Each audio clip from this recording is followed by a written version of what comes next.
Good evening, ladies and gentlemen, and welcome to the Center for International Governance Innovation, or CIGY as we say. My name is Fred Kuntz, and I'm the Vice President of Public Affairs here at CIGY. I'd like to begin tonight by thanking our regular event sponsor, Wordsworth Books, for their ongoing support of CIGY's signature lecture series. And I'd especially like to thank our event co-sponsor tonight, the Balsley School of International Affairs, for making this event possible. Welcome to those joining us from around the world through our live webcast. And following this evening's address, we welcome questions from both audiences at the microphones here at CIGY or through the live chat function on your screen. Please remember to state your name and to keep the questions brief. Tonight we have the privilege of welcoming three historical experts to the CIGY stage to discuss what 6 more years may have looked like had President Kennedy, John F. Kennedy of the United States, and Soviet Chairman Nikita S. Khrushchev been able to continue their terms in office through 1963 to 1969. Both leaders had been deeply shaken by the 1962 Cuban Missile Crisis that brought the world to the brink of nuclear war. And as a result, history has wondered what their future confrontations or collaborations might have looked like. However, in 1963, Kennedy was assassinated. And in 1964, Khrushchev was removed in a coup. So here tonight to help us imagine what might have happened are Sergei Khrushchev, a senior fellow at the Thomas J. Watson Jr. Institute for International Studies at Brown University. He grew up in Kiev, Ukraine, the son of the Soviet chairman. Trained as a nuclear engineer, Sergei has developed over the years into an acclaimed political scientist, historian, and writer. He's authored books and articles about his father, including Khrushchev on Khrushchev and Nikita Khrushchev, Crises and Missiles.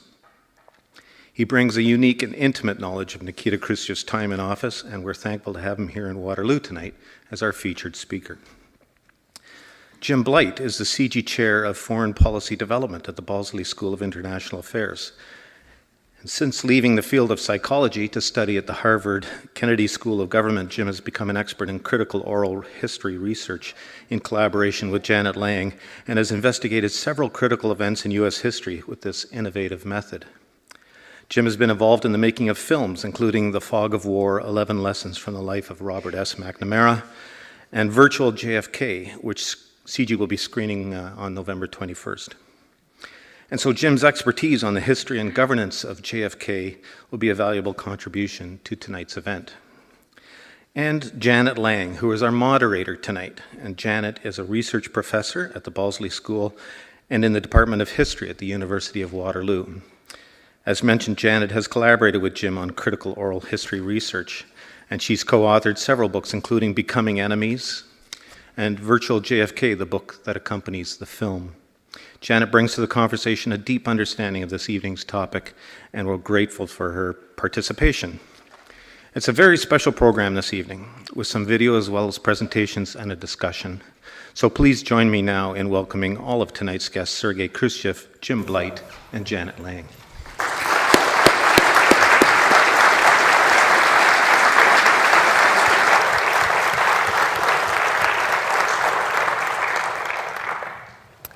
Okay, well, thank you very much, Fred.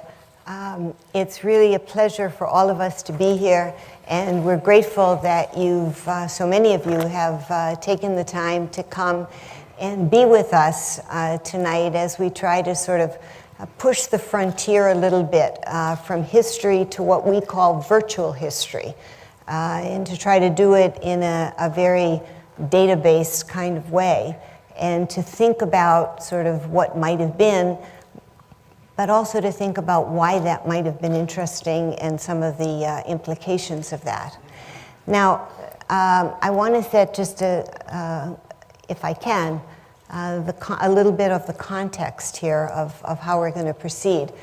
We think of this, we're all three of us here are very good friends. Jim and I have been married for we're in our 37th year, I think, right? Is that right? Yeah, 37th year. Close. And we've remained wonderfully good friends throughout that time. And we've known Sergei since the early 80s, and he's been a dear friend and a very, very valuable colleague, as you can imagine, since we've spent decades studying the period of the 60s in which Kennedy and Khrushchev were so crucial. So we will have a bit of an informal style.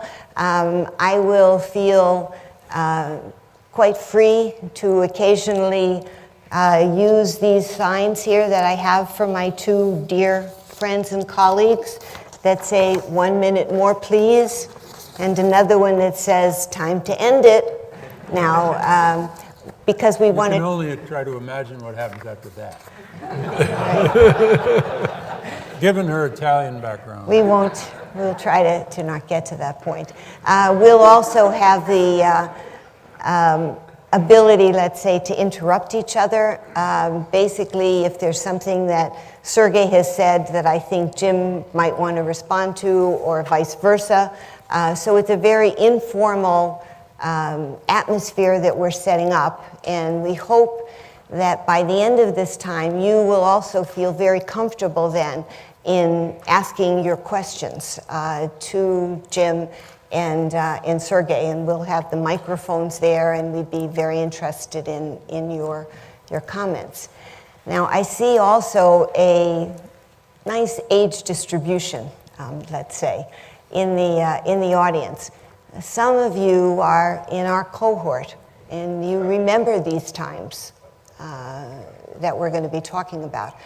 Others of you clueless in terms of experiencing it, but we're grateful that you've come to want to learn about it. And so what we're going to try to do is to create a time machine. And we're going to try to do it in a couple of ways, but we want to try to put you back, if you're in that age group, put you back into that time, or if you're too young, we're going to have you travel into that time and see if you can begin to get a glimmer of what it was like then, because part of what we're talking about in getting to know these two amazing leaders is you have to get their creations of their time. So you have to understand a little bit about that period. So what I want to do first of all is we're going to have two short videos. Each one is about 5 minutes. And one starts with a dramatic reenaction of a very key moment in the Cuban Missile Crisis, and then a little bit following that the following year. And it's an excerpt from a wonderful film that was made in the 70s called Missiles of October. Maybe some of you have seen it. But it focuses on the two leaders. And then we're going to do a clip from November of 1963 that many of you who are alive at that point will, I think, clearly remember. So I'm going to spray and throw out here some of my time machine dust to you and invite you now to watch these two videos.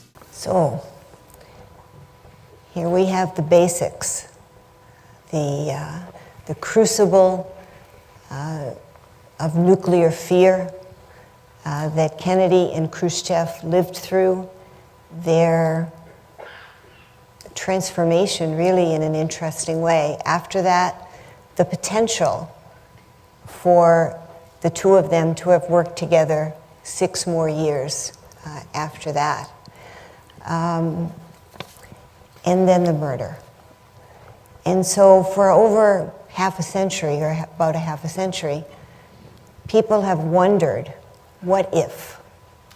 What might have been? And there's all kinds of ways to speculate about this. But we think what we want to do is to first ground it in as much understanding as we can get of these two men, so that it's like if you know somebody very well, you then can imagine somewhat plausibly what they might have done. But if you don't know them at all, then it's just a game of, well, this could have happened or that. So we have a very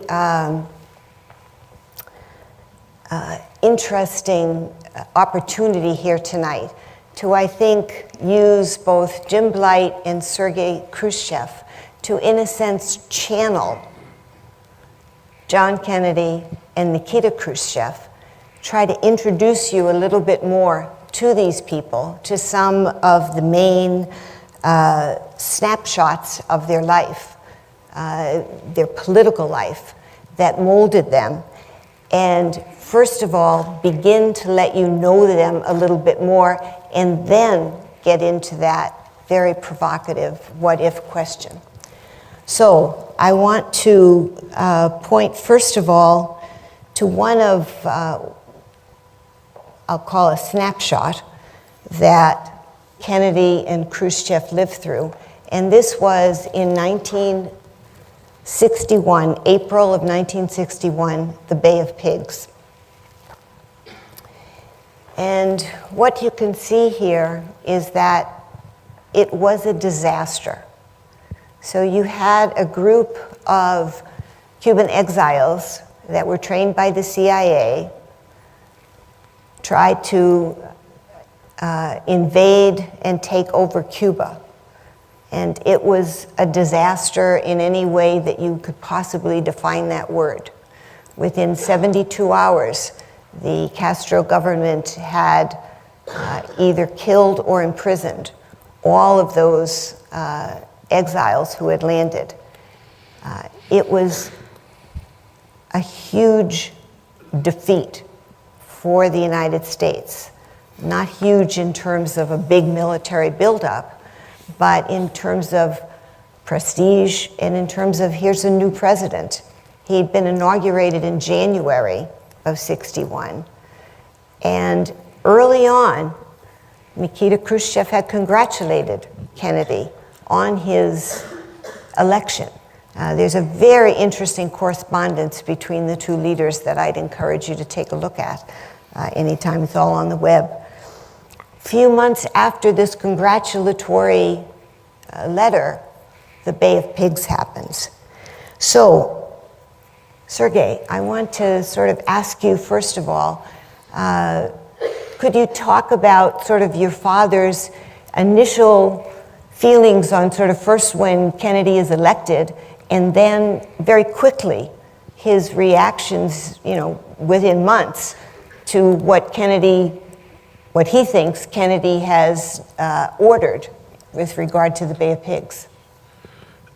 As my father told to the President Kennedy in Vienna that I was on your side during the elections, because he didn't like Nixon, and he thought the Nixon will be not good president to improve our relations, and he also have the feeling to be deceived and betrayed by the President Eisenhower by U-2 flight. And he thought that it will be good enough possibility to start new relations because he wanted to stop arm race, he wanted to resolve problem over the Berlin, and he wanted to improve these relations. And Cuba was somewhere between these things, because when Castro took power, he was unknown for the Soviet Union, and the Soviet intelligence and scientists told that we don't know who is he, but for sure he is pro-American and maybe American CIA agent. And it was true. First, where Castro came in April '59 to Washington, D.C., but he was denied by the president. And the Cold War, if you push him off one side, he will be just invited on the opposite side. And Soviet Union started cautiously supply him with the arms, with the weapons. It was the rule at that time, if you have somebody who don't like your adversary, help him. But my father didn't want to be too much involved in this. Castro became a hero in the Soviet Union, for the hero of Soviet youth. And I asked my father, why will not defend him, will not invite him in the Warsaw Pact? And he told that we don't know him. We don't know who is he. If we'll invite him, America will attack them and they will start the nuclear war. And this time maybe he will shake hands with American generals on their territory. So when the Americans or exiles started this invasion, my father thought that it is unclear for him why Americans did them, but of course they will defeat Castro, because if they decided to make such unpopular move, that means that they decided this. And he told it, so it's happened. Historically, Cuba will be free soon or later, but maybe now it is not time ripe enough. But it was the big changes happened at that moment, because the Castro officially announced that now he's joined Soviet bloc. An obligation which superpower to protect all your allies, even risking the war. And Cuba became for the Soviet Union the same as West Berlin for the United States. Small, useless piece of land, deep inside hostile territory. But if not protected, you will lose your face. And this is the main consequences of the Bay of Pigs. Can you tell me, Sergei, how your father thought about Kennedy after that? Did he think of him, I mean, as you said, he was happy that Kennedy won the election. Was he still happy that Kennedy won the election after that? My father was the real politician, and he looked at the Kennedy as the president of the United States, our adversary. But he told, we are not electing, and we're not putting the leaders of the countries on their office, not removing them. So we have to deal with that people who is there. And he thought that he will be able to negotiate with the President Kennedy. I'm not support this mythology that he thought that the President Kennedy was weak, he can manipulate this. It's absolutely untrue. And it also it's untrue because he can manipulate American president. I think it is part of the American mythology because America like Superman story. And Superman, first you have to be weak, pushing back, and then at last you show that you are strong. I think a lot of people in this room share your view of your father's view of the United States of America. Jim, let me pick up a little bit on that point, though. After this debacle, and it really was just, Kennedy feared initially that he might be impeached right after that. So maybe Khrushchev wasn't thinking of him as a weak leader. Was Kennedy thinking of himself as a weak leader? I mean, how did he respond to this? He's a brand new president, doesn't quite know where the men's room is, and bingo, he has his first big defeat. Yeah. A historian named Robert Dallek has written that 1961 was the worst year a president ever had, a president of the United States. It was just one brutal thing after another. The Bay of Pigs to Kennedy was a humiliation. It wasn't a disaster in the sense that the Vietnam War was a disaster or the Iraq War was a disaster in terms of blood and treasure. But, and this is the hardest piece of it to get across to our students these days, and even it's hard for us to understand, how a bunch of guys with beards and green outfits on this little pipsqueak island could have defeated the United States of America in anything at all, but a military confrontation? And we have to look at this just a little bit more closely. Kennedy was entrapped by his advisors. His advisors took a look at him and they said to themselves, many of the advisors, especially in the CIA, but also in the military, he doesn't know, I believe the expression of the day would have been shit from Shinola. Maybe some of you remember that. Ass from elbow, that was another one that Kennedy particularly liked himself. But he doesn't know anything about all of this. Now, Eisenhower had already okayed the plan that resulted in the invasion at the Bay of Pigs. So Kennedy was left with with the really, I mean, it was a terrible situation. He could turn it down, he could eliminate it, but then what is he doing? He is overturning a policy of one of America's greatest war heroes, General Dwight David Eisenhower, lately the president, a two-term president of the United States, or he can let it go forward. But he didn't like this. He did not like this idea. He used every opportunity he had to sort of scale it back, scale it down.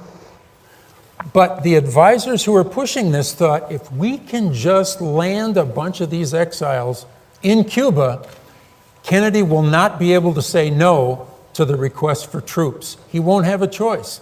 We are the United States of America.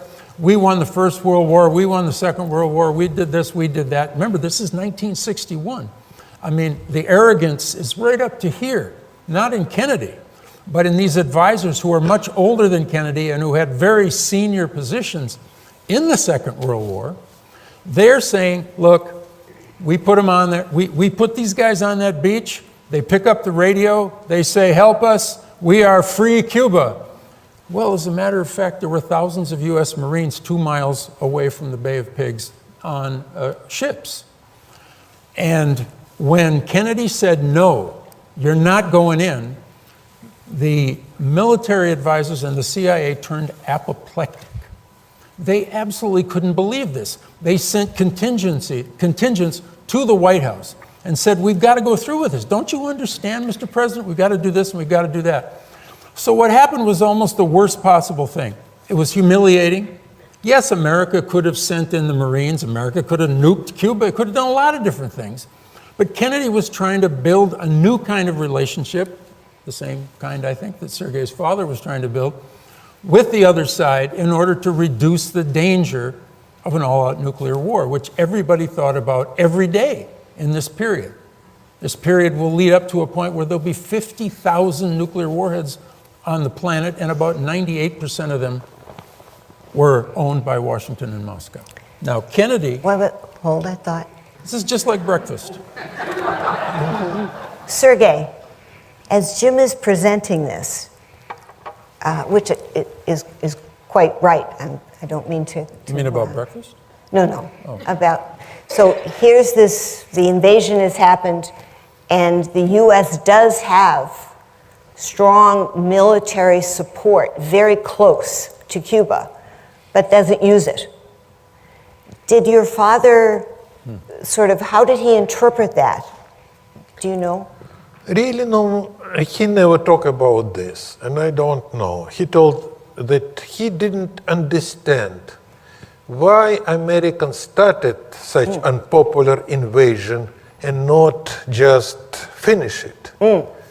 It was not logical for him, because from the point of view of not only Soviet Union, but all Europe, all Asia, invasion Cuba, again the Castro, the people who fought for their independence. And you have to remember, it was the beginning of this decolonization. In 1960, it was United Nations session on decolonization. So it is one just episode of these things. It was not simply American-Cuban things.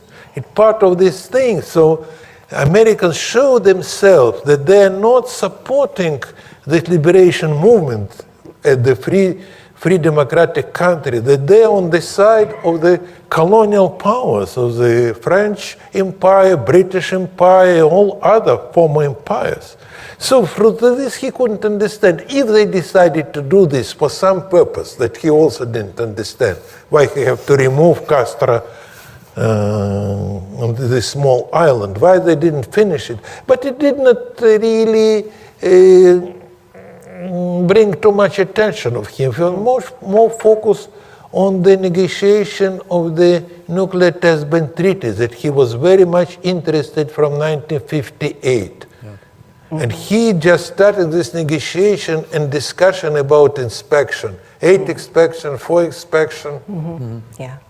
Now, So why didn't Kennedy, I mean, if you're going to do this stupid thing, why not go whole hog, for heaven's sakes? you know, it's interesting, but Sergei's Sergei's recounting of how his father's perplexity at this, Kennedy was also perplexed, actually, truly, at his own behavior. He said to many of his aides right after it, "How could I have been so blankety blank stupid?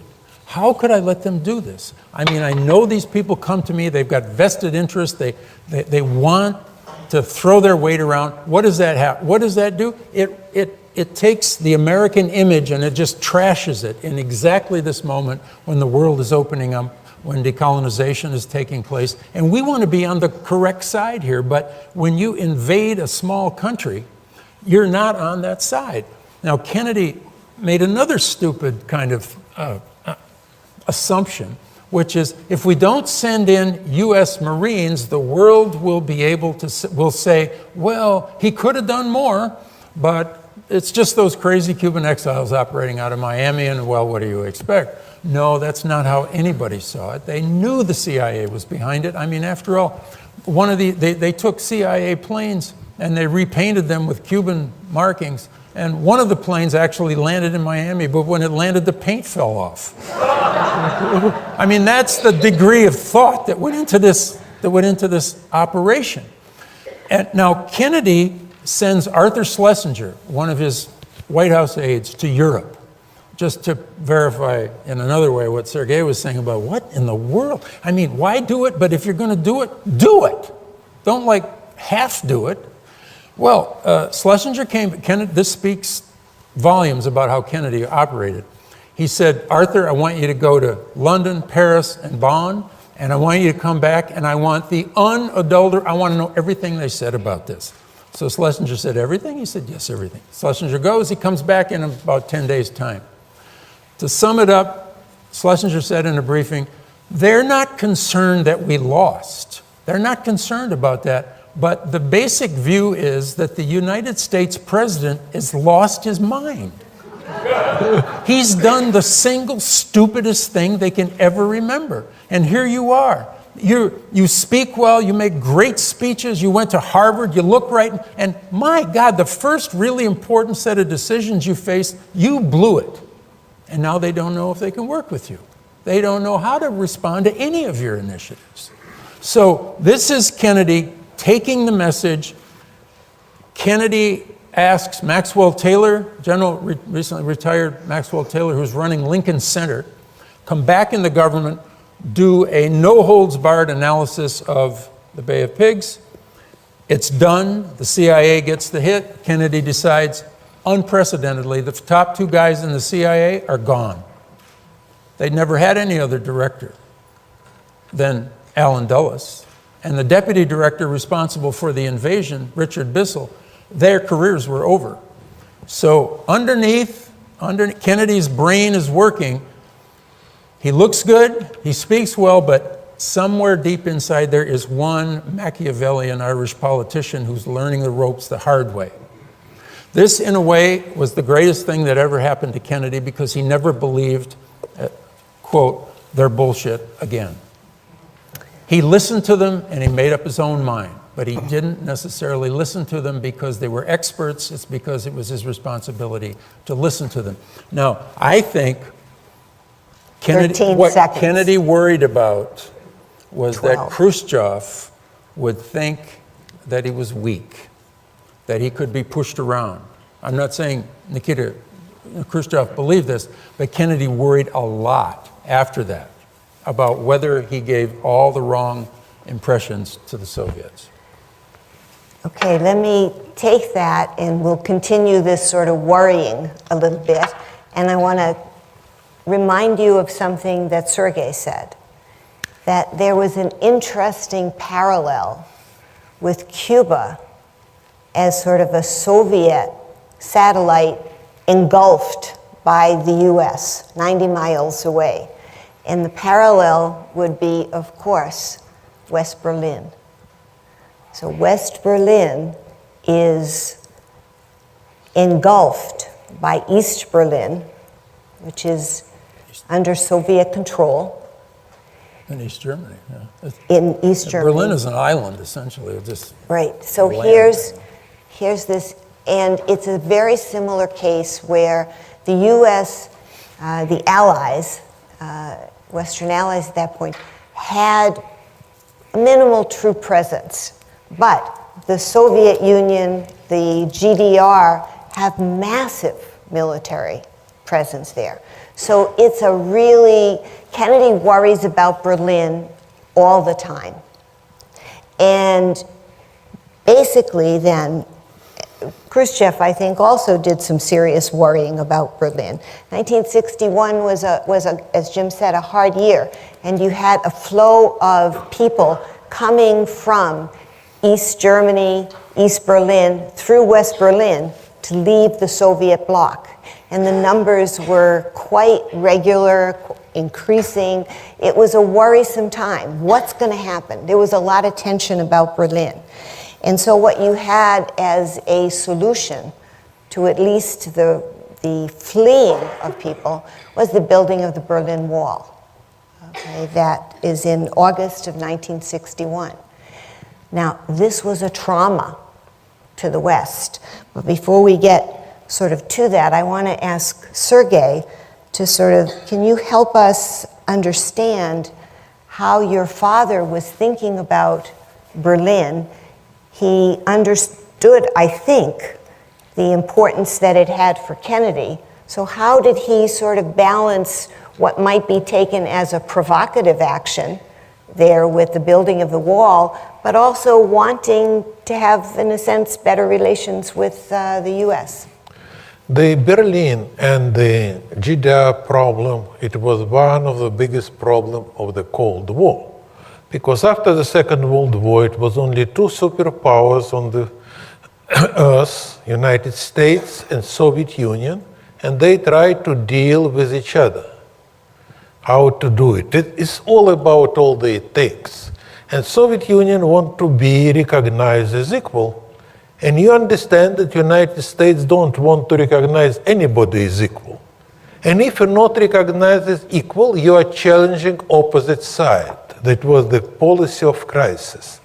And Berlin there was very painful for the Soviet Union, because Soviet Union recognized West Germany as the state. And they wanted the West to do the same for the East Germany and the Berlin, recognized as the state. But for different reasons, especially from the Chancellor Adenauer pressure on the West, America told no, no way. It was a very complicated story. So my father tried to push it in this direction, other direction, do it. But secondly, it was another problem, because my father thought that that political system would win that present better life to the people, not that system that will have more weapons and more nuclear weapons. And for him, when he tried to reform the Soviet bloc, make economy more effective, was the idea that East Germany, especially East Berlin, will be showcase of the Soviet success, will attract the Germans to there. And it was negative, it was opposite. And these people just going out, and he tried to find explanation. And it was one thing that initiated many reforms in the Soviet Union, but we'll go too far about this. So it was the contradiction inside the thing. The Walter Ulbricht pressed them, we're losing people, we have to stop this movement out. And Khrushchev told, how can do it? It will be embarrassment for us. We are showing that we building the best life for the people, and we will build this wall. We will stop them forcefully. And he rejected this many times, and at last in 1961, after the meeting with the Kennedy once more time till now, it will be status quo in Berlin, and Ulbricht came and told, we will collapse. If we will not stop them, let's build the wall. And he agreed at that time. It was the meeting of the Warsaw Pact leaders, and he told, we will not build the wall, not Soviets, you will build the wall, you will build, we will stay behind you. The same American Marines in Cuba. But you will build this, do it. And it was one of the very important in this relations, we don't know, because sometime after the Walter Ulbricht came to Khrushchev, he told, we're building the ships for you, the fishing ships, and we ask you to help us because we have no profit from this. And my father told, my friend, what you're doing? We're building this type of ships. We order these ships to Poland, to you, into West Berlin, same price. It's profitable to the West Berlin. It's not profitable for you. So it's failure of the system. You have even not talk about this, because then we have to make these changes. By the way, it was pushed Khrushchev to start new idea of the new domestic reformation in all Soviet Unions was never completed. So the Berlin Wall was very unpleasant decision for my father at that time. What did he think the U.S. would do? Was he concerned about that? He was concerned about this, but he was not concerned too much because he didn't think that building wall on the east side of the Soviet occupied territory can provoke United States to real war. Because what can be there? If you will start demolish this, that means that you invading Soviet zone.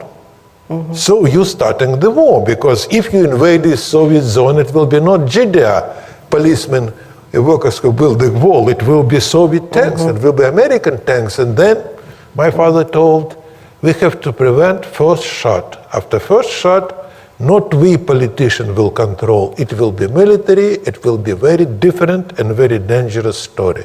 So he thought that it will provoke some political crisis, but he hoped it will not bring us to the real war. But we have to understand, in 1953, John Foster Dulles proclaimed that it will be policy of the brink of the war.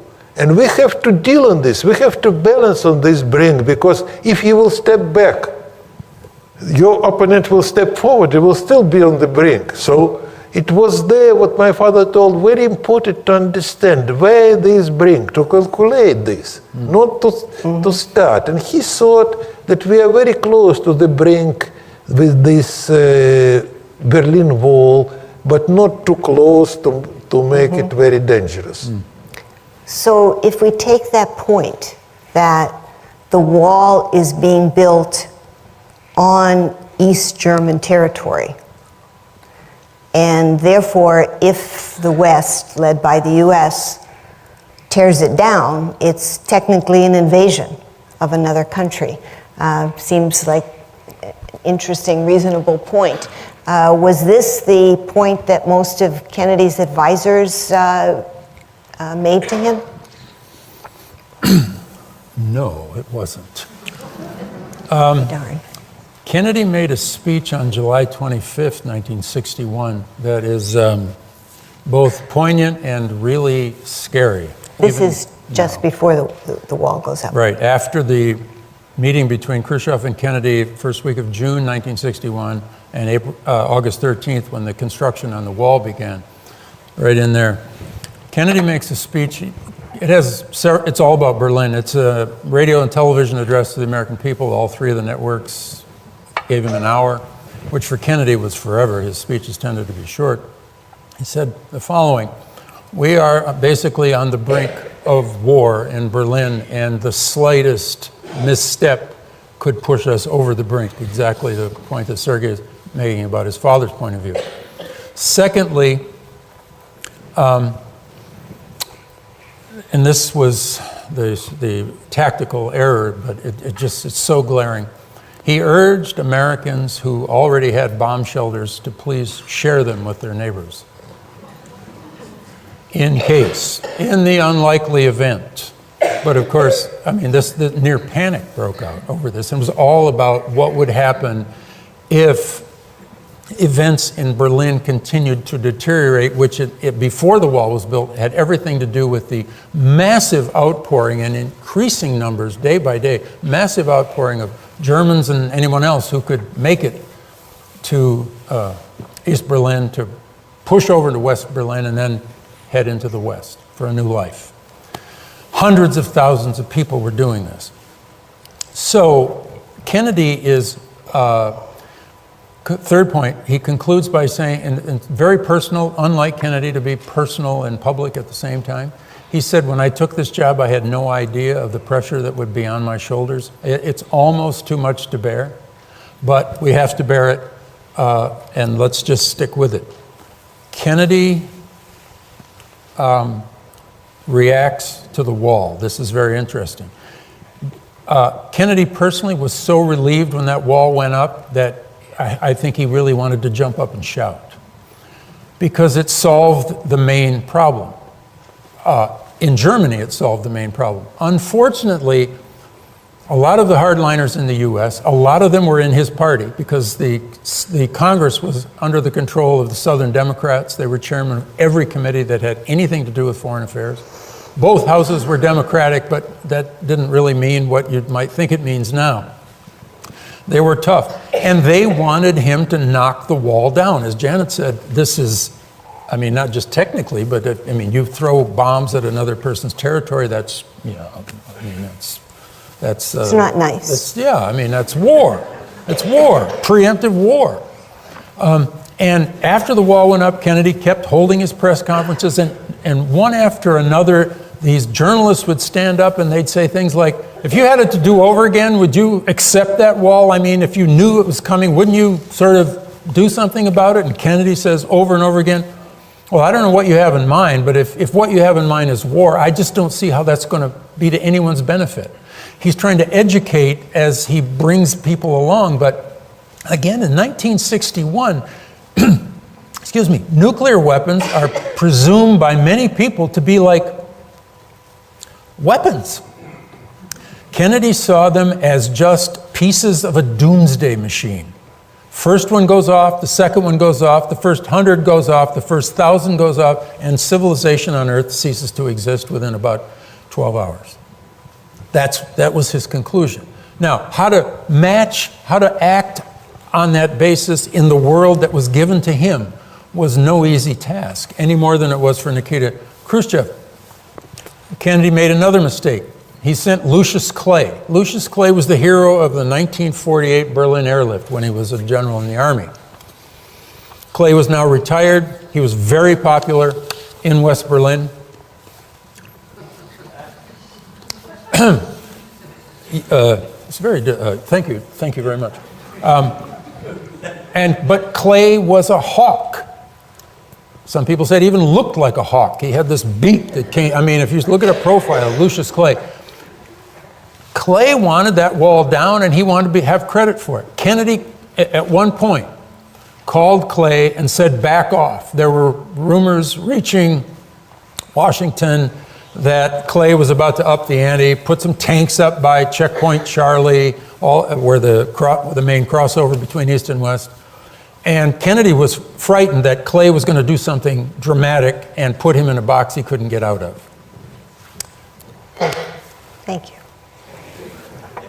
Sergei, I want to follow up on something that you said, that your father was quite aware that, in a sense, once the first bullet was shot, you said, that he would lose some control, that it would not be something that he could manage.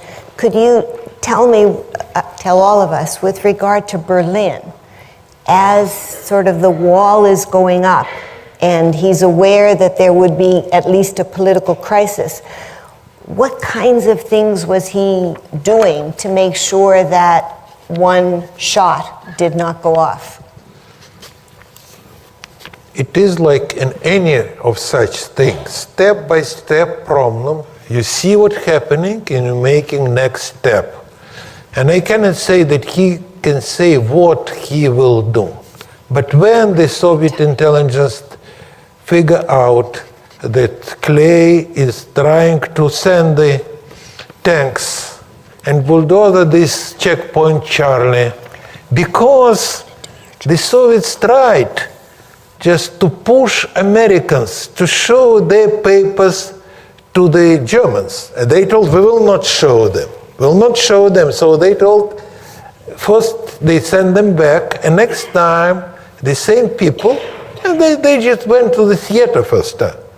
They came there, and these tanks with bulldozers behind them. If you will not say the Germans have to check your papers, we will just turn it down. It can bring us to the very dangerous situation. But Soviets were lucky, they knew this in advance. Yeah. So the tanks will come. So Khrushchev told, send our tanks there in the side streets. They will stand there silently. And when America's tank to checkpoint Charlie, first of all, Soviets knew, so it was no German there.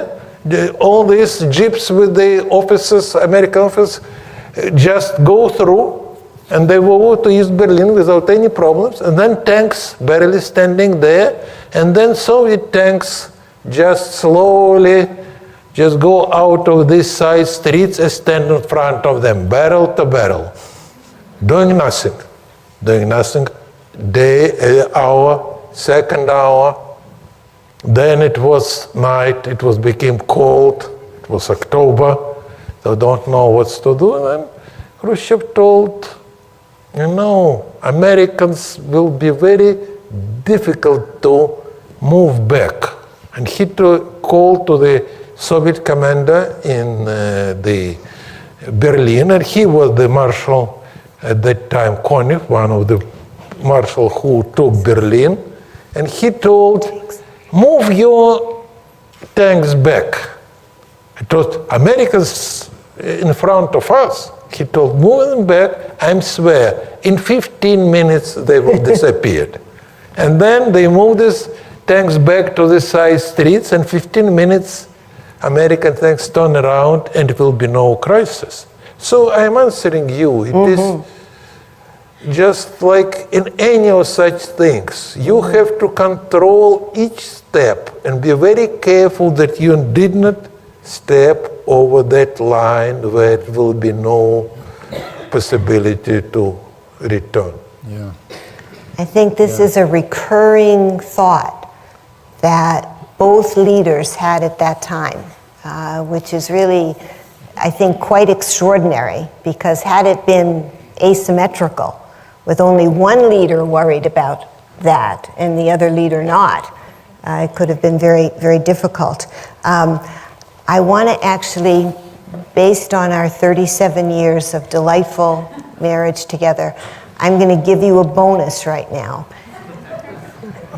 But you're going to have 2 minutes. 2 minutes.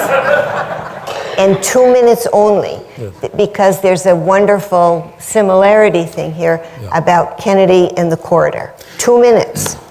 So there's all of this probing going on. Let's test them. So how many kilometers between Berlin and the border? 80, 90 kilometers? The corridor?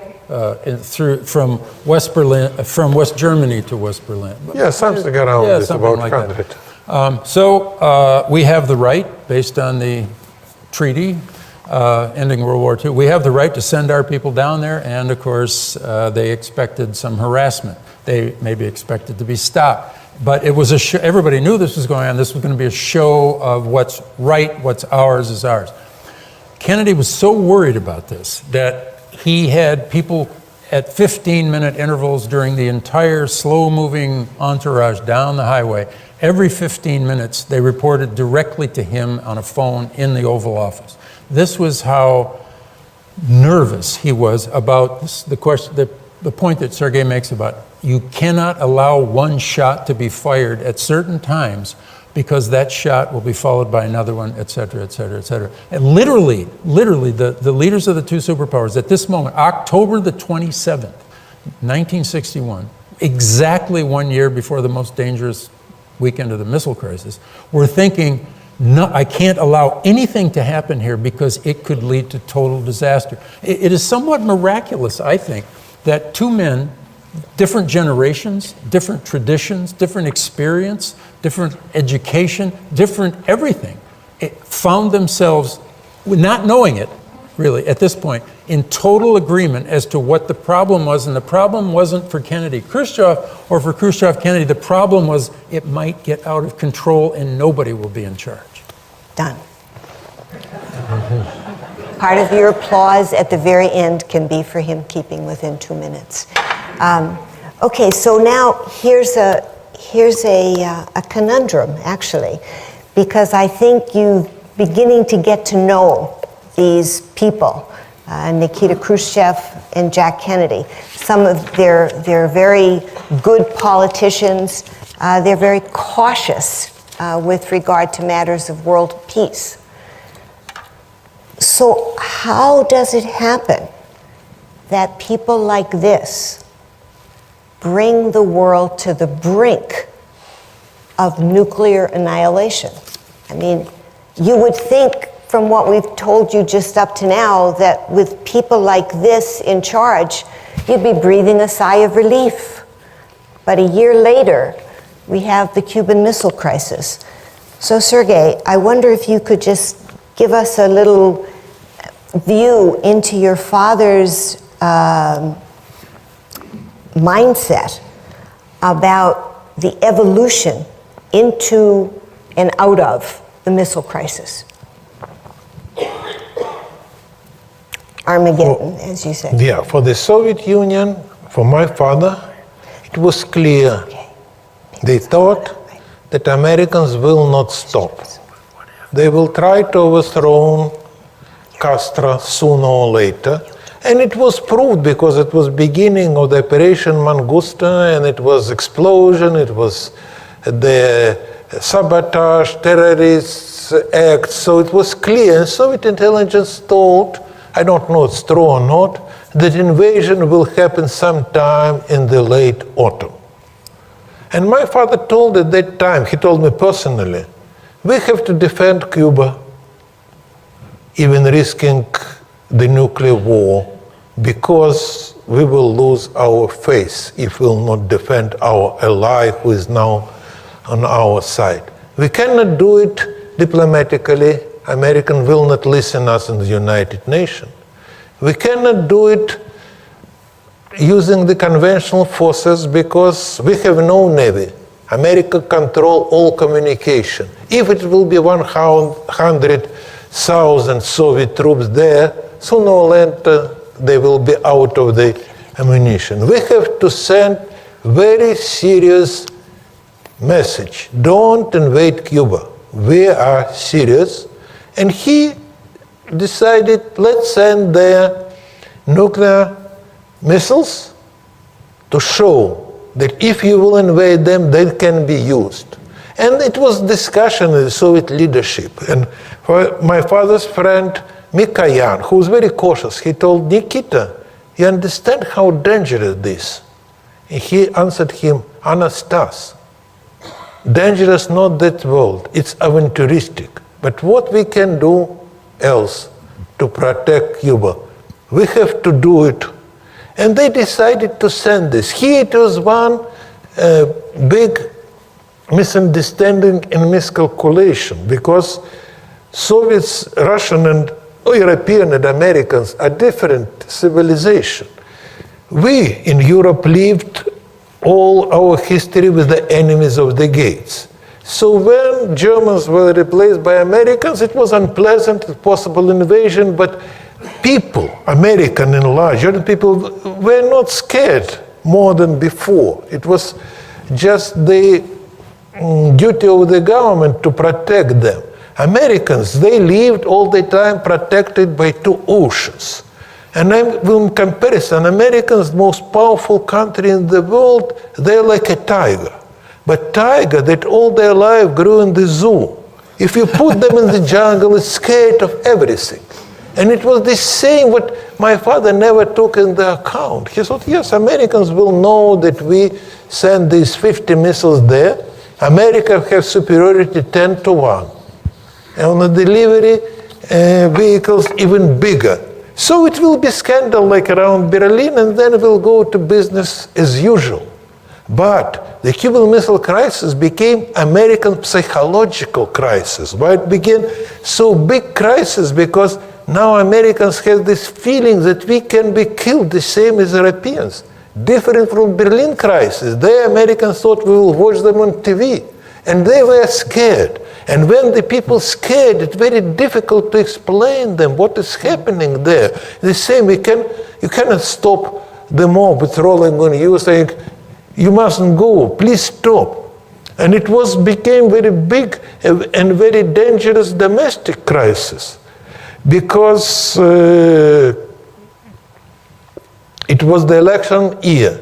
And if American president will accept these missiles in Cuba, what will happen? I think Jim knows better what would happen. That's your cue, and you've got 2 minutes. This is not fair. I mean, let's just say he knew Nikita Khrushchev marginally better than I knew John Kennedy. Credibility-wise, it's all over on his side. Now, in a missile crisis, I mean, I think it didn't take long for Khrushchev and Kennedy to realize that they were in an even deeper mess than they were the previous year. It seems the more you know about it, the more almost miraculous that they came out of this with little or no damage. That they were able to agree under the most excruciating circumstances on some kind of a way out. We won't invade Cuba. You'll take the missiles out, so on, and find a way to verify it, even though Castro entered the picture in a big way and refused to allow UN people to verify anything or even to come to the island. So it got very, very difficult. And this drove the American right-wingers completely up and over the wall. Here you go again. You've got a chance to remove that damn Castro regime. It's given to, I mean, it's an invitation. Look what they've done. You got to go remove the missiles, and while you're there, you move Castro and Guevara and Raul, a whole bunch of them. Put somebody in who's more acceptable to us the way it used to be when Cuba was America's playground, and let's get on with it. No. That was the sort of basic hardliner point of view, and Kennedy knew that that was ridiculous. We're in a new situation. These are nuclear weapons. What if we lose Houston, Miami, New Orleans? You lose any of these cities in the southeast U.S., which could be hit potentially by missiles from Cuba, and you are going to kill more people than died in the American Civil War. Every day of Kennedy's administration was the 100th anniversary of something that happened in the Civil War. He was steeped in it. 600,000 Americans died in that war, and his view was, we said, we aren't even close to recovering from it 100 years later, and you're asking me to do what? But the point was, of course, how can we get out? And Kennedy and Khrushchev found a way. They had been corresponding, they'd been writing back and forth. They kept that up. There were all kinds of back channels and side channels, and I think the way they came out of it was the way soldiers come out of a trench. They didn't think they were going to survive. They survived, and when they came out, they were almost molded into the same basic mentality. Number one, nothing like this is ever going to happen again. Number two, even if it does, we're going to somehow get rid of those weapons so that the worst we can do is bad, but it's not something that's irreversible. And that's where I think they were headed after the missile crisis. And that's how I interpret what you report. Your father said that after they got out of it, we have 6 more years. 6 more years, if he's reelected, and of course he'll be reelected, and I feel good. I think I'll be okay. I feel good. It sounds like James Brown, I'm thinking. But I feel good. I think I can do this. 6 more years. We've got what it takes. We're both claiming victory. We're going to go on. And it's going to be really, really important and interesting. And now we get sort of... It was very important. I will add a few things. It was very important. These 2 leaders was not the leaders that I first shoot, then think. They want to think. And my father was very worried when he first learned that will be American president speak to the nation. And when he found that he announced blockade, and blockade just only for the ship that carry weapons, it was invitation for negotiation, for bargaining. And he openly saw that violation of the freedom movement of the ocean, and he stopped all his ships which carry weapons. and send other ships through this. So to save the face, they show, no, we are not carried by the signal to the Americans. We understood what you're doing. Americans did not stop the ships. They then stopped another ship on the flag of Panama or some other place because there can be no weapons. So they show that they can negotiate with each other. It was, let us go every day back and forth. And it was very different from now. You can imagine what we're saying now. We will not negotiate with our enemies. We will negotiate with our friends. We can negotiate with Jim, but we will not negotiate in party. We just not just confronting each other. And my father told we have negotiated because it gives you understanding of their position, can explain your position, and have some influence of them. That means bargaining. So it was make these people very different, and it was that results inside the Cuban Missile Crisis that found that through this negotiation they really can reach some agreement if you're even standing very far from each other, and you are very different in most of your things, but you have one in common, as my father repeatedly told. We are very different with President Kennedy. It was after the crisis. But he defended his national interests, I defend our national interests. We have one in common, we want to prevent the war, and we can work together. So, on any of these episodes that we've gone into, these guys are unbelievable experts, and we can go into any other more details on them later. But I think now, I hope, that you have begun to get to know Nikita and Jack a little bit. And so now we get to sort of ask the what-if question. So suppose that Kennedy survives Dallas. He gets a little hit in the arm and he's perfectly fine. And suppose that Nikita also is able somehow, and we want to talk a little bit about this, to get beyond the coup and remain in power. What might have happened? Sergei, I want to turn to you first, and I want to get you to talk about two aspects. One is, what were some of your father's aspirations, especially coming out of this crucible of the missile crisis, where they came so close, backed off, and knew they never wanted to get that close again? What were some of your father's aspirations? But not just aspirations, because we all can have aspirations and dreams. Leaders need to also produce. What would have been some of the big obstacles that your father would have faced, so that we want to think about these aspirations as plausible?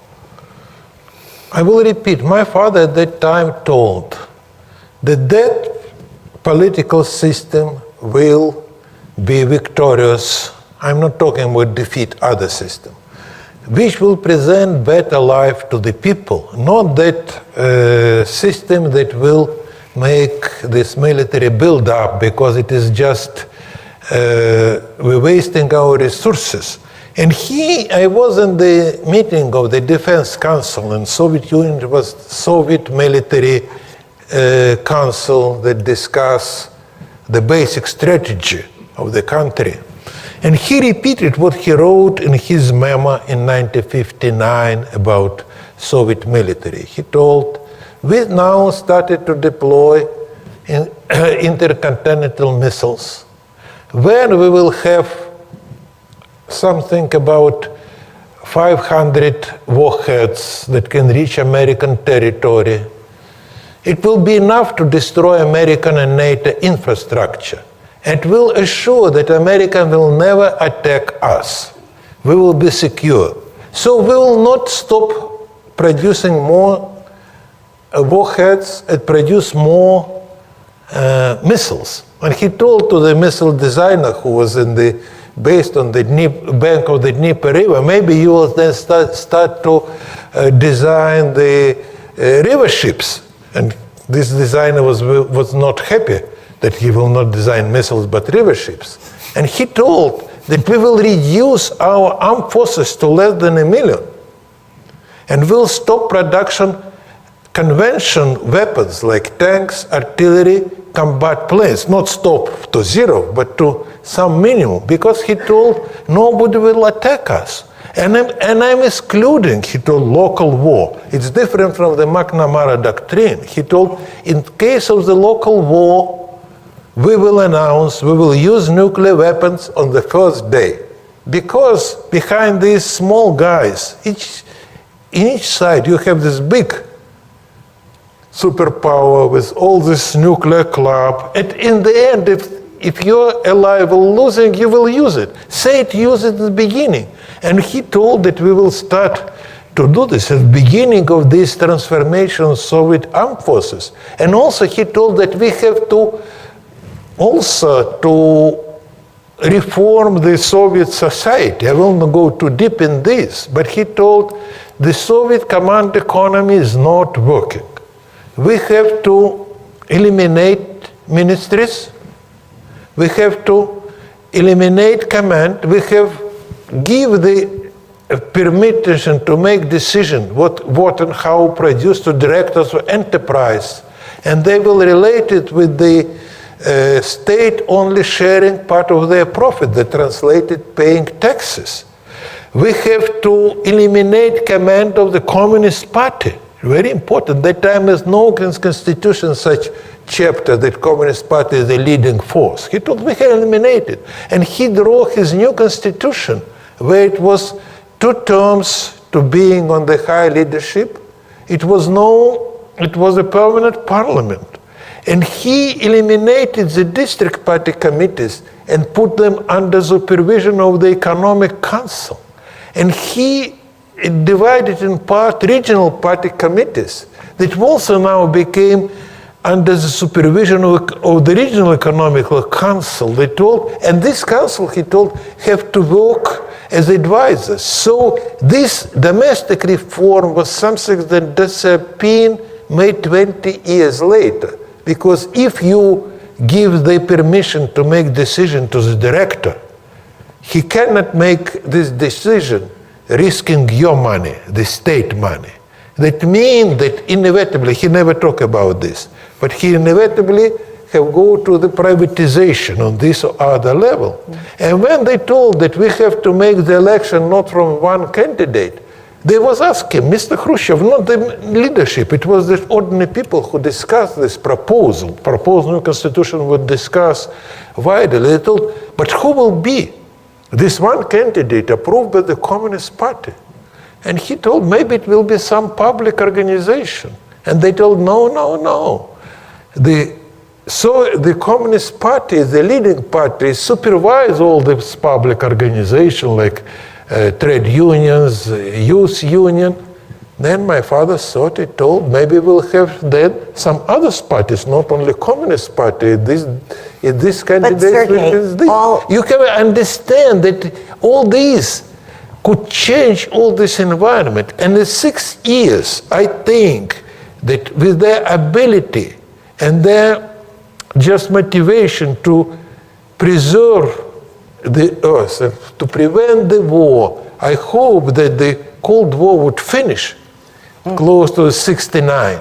And we will live in the same world of the competition, confrontation, but economy like now. We're now not confronting with the European Union or China, but we're still competing with them. And by the way, it was possible 69, not Neil Armstrong alone fly to the moon, but together with the Soviet cosmonaut, because Kennedy sent this message to Khrushchev. And my father told me in October 1963 that I think we have to accept this proposal and start to work together.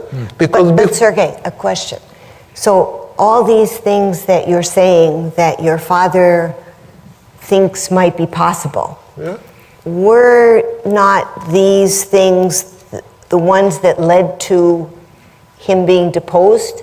Because he would have made many, many enemies by doing all of those things. Yes, unfortunately, he was deposed because through this reformation, he fired about 40% of the regional party committee secretaries. And all of them still remain members of the Central Committee, which really voted and elected Khrushchev. He also created the stronger position on the ministerial level, because all these ministers, they were not stupid people, and they think we know better than directors what we have to produce. It is like CEO of the very big company, and now you have disintegrated, as was happened with Theodore Roosevelt when he disintegrated this company that ruled the United States. And there was also furious. Military, they stood neutral, but they didn't like to be reduced from 5 million to less than 1 million without weapons, and that means that most of these officers will be fired.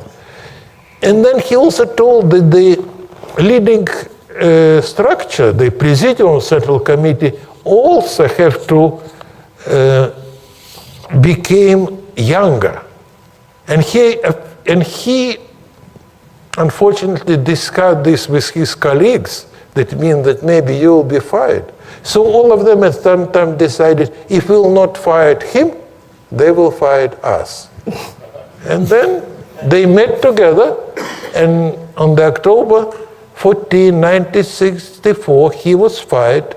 And when he came for that meeting, and I waited him, and he told me, you see, if I will do only one thing through my life, that in this country it was possible to remove from the highest office the person without blood, without fighting, I would not think that I lived my life for nothing.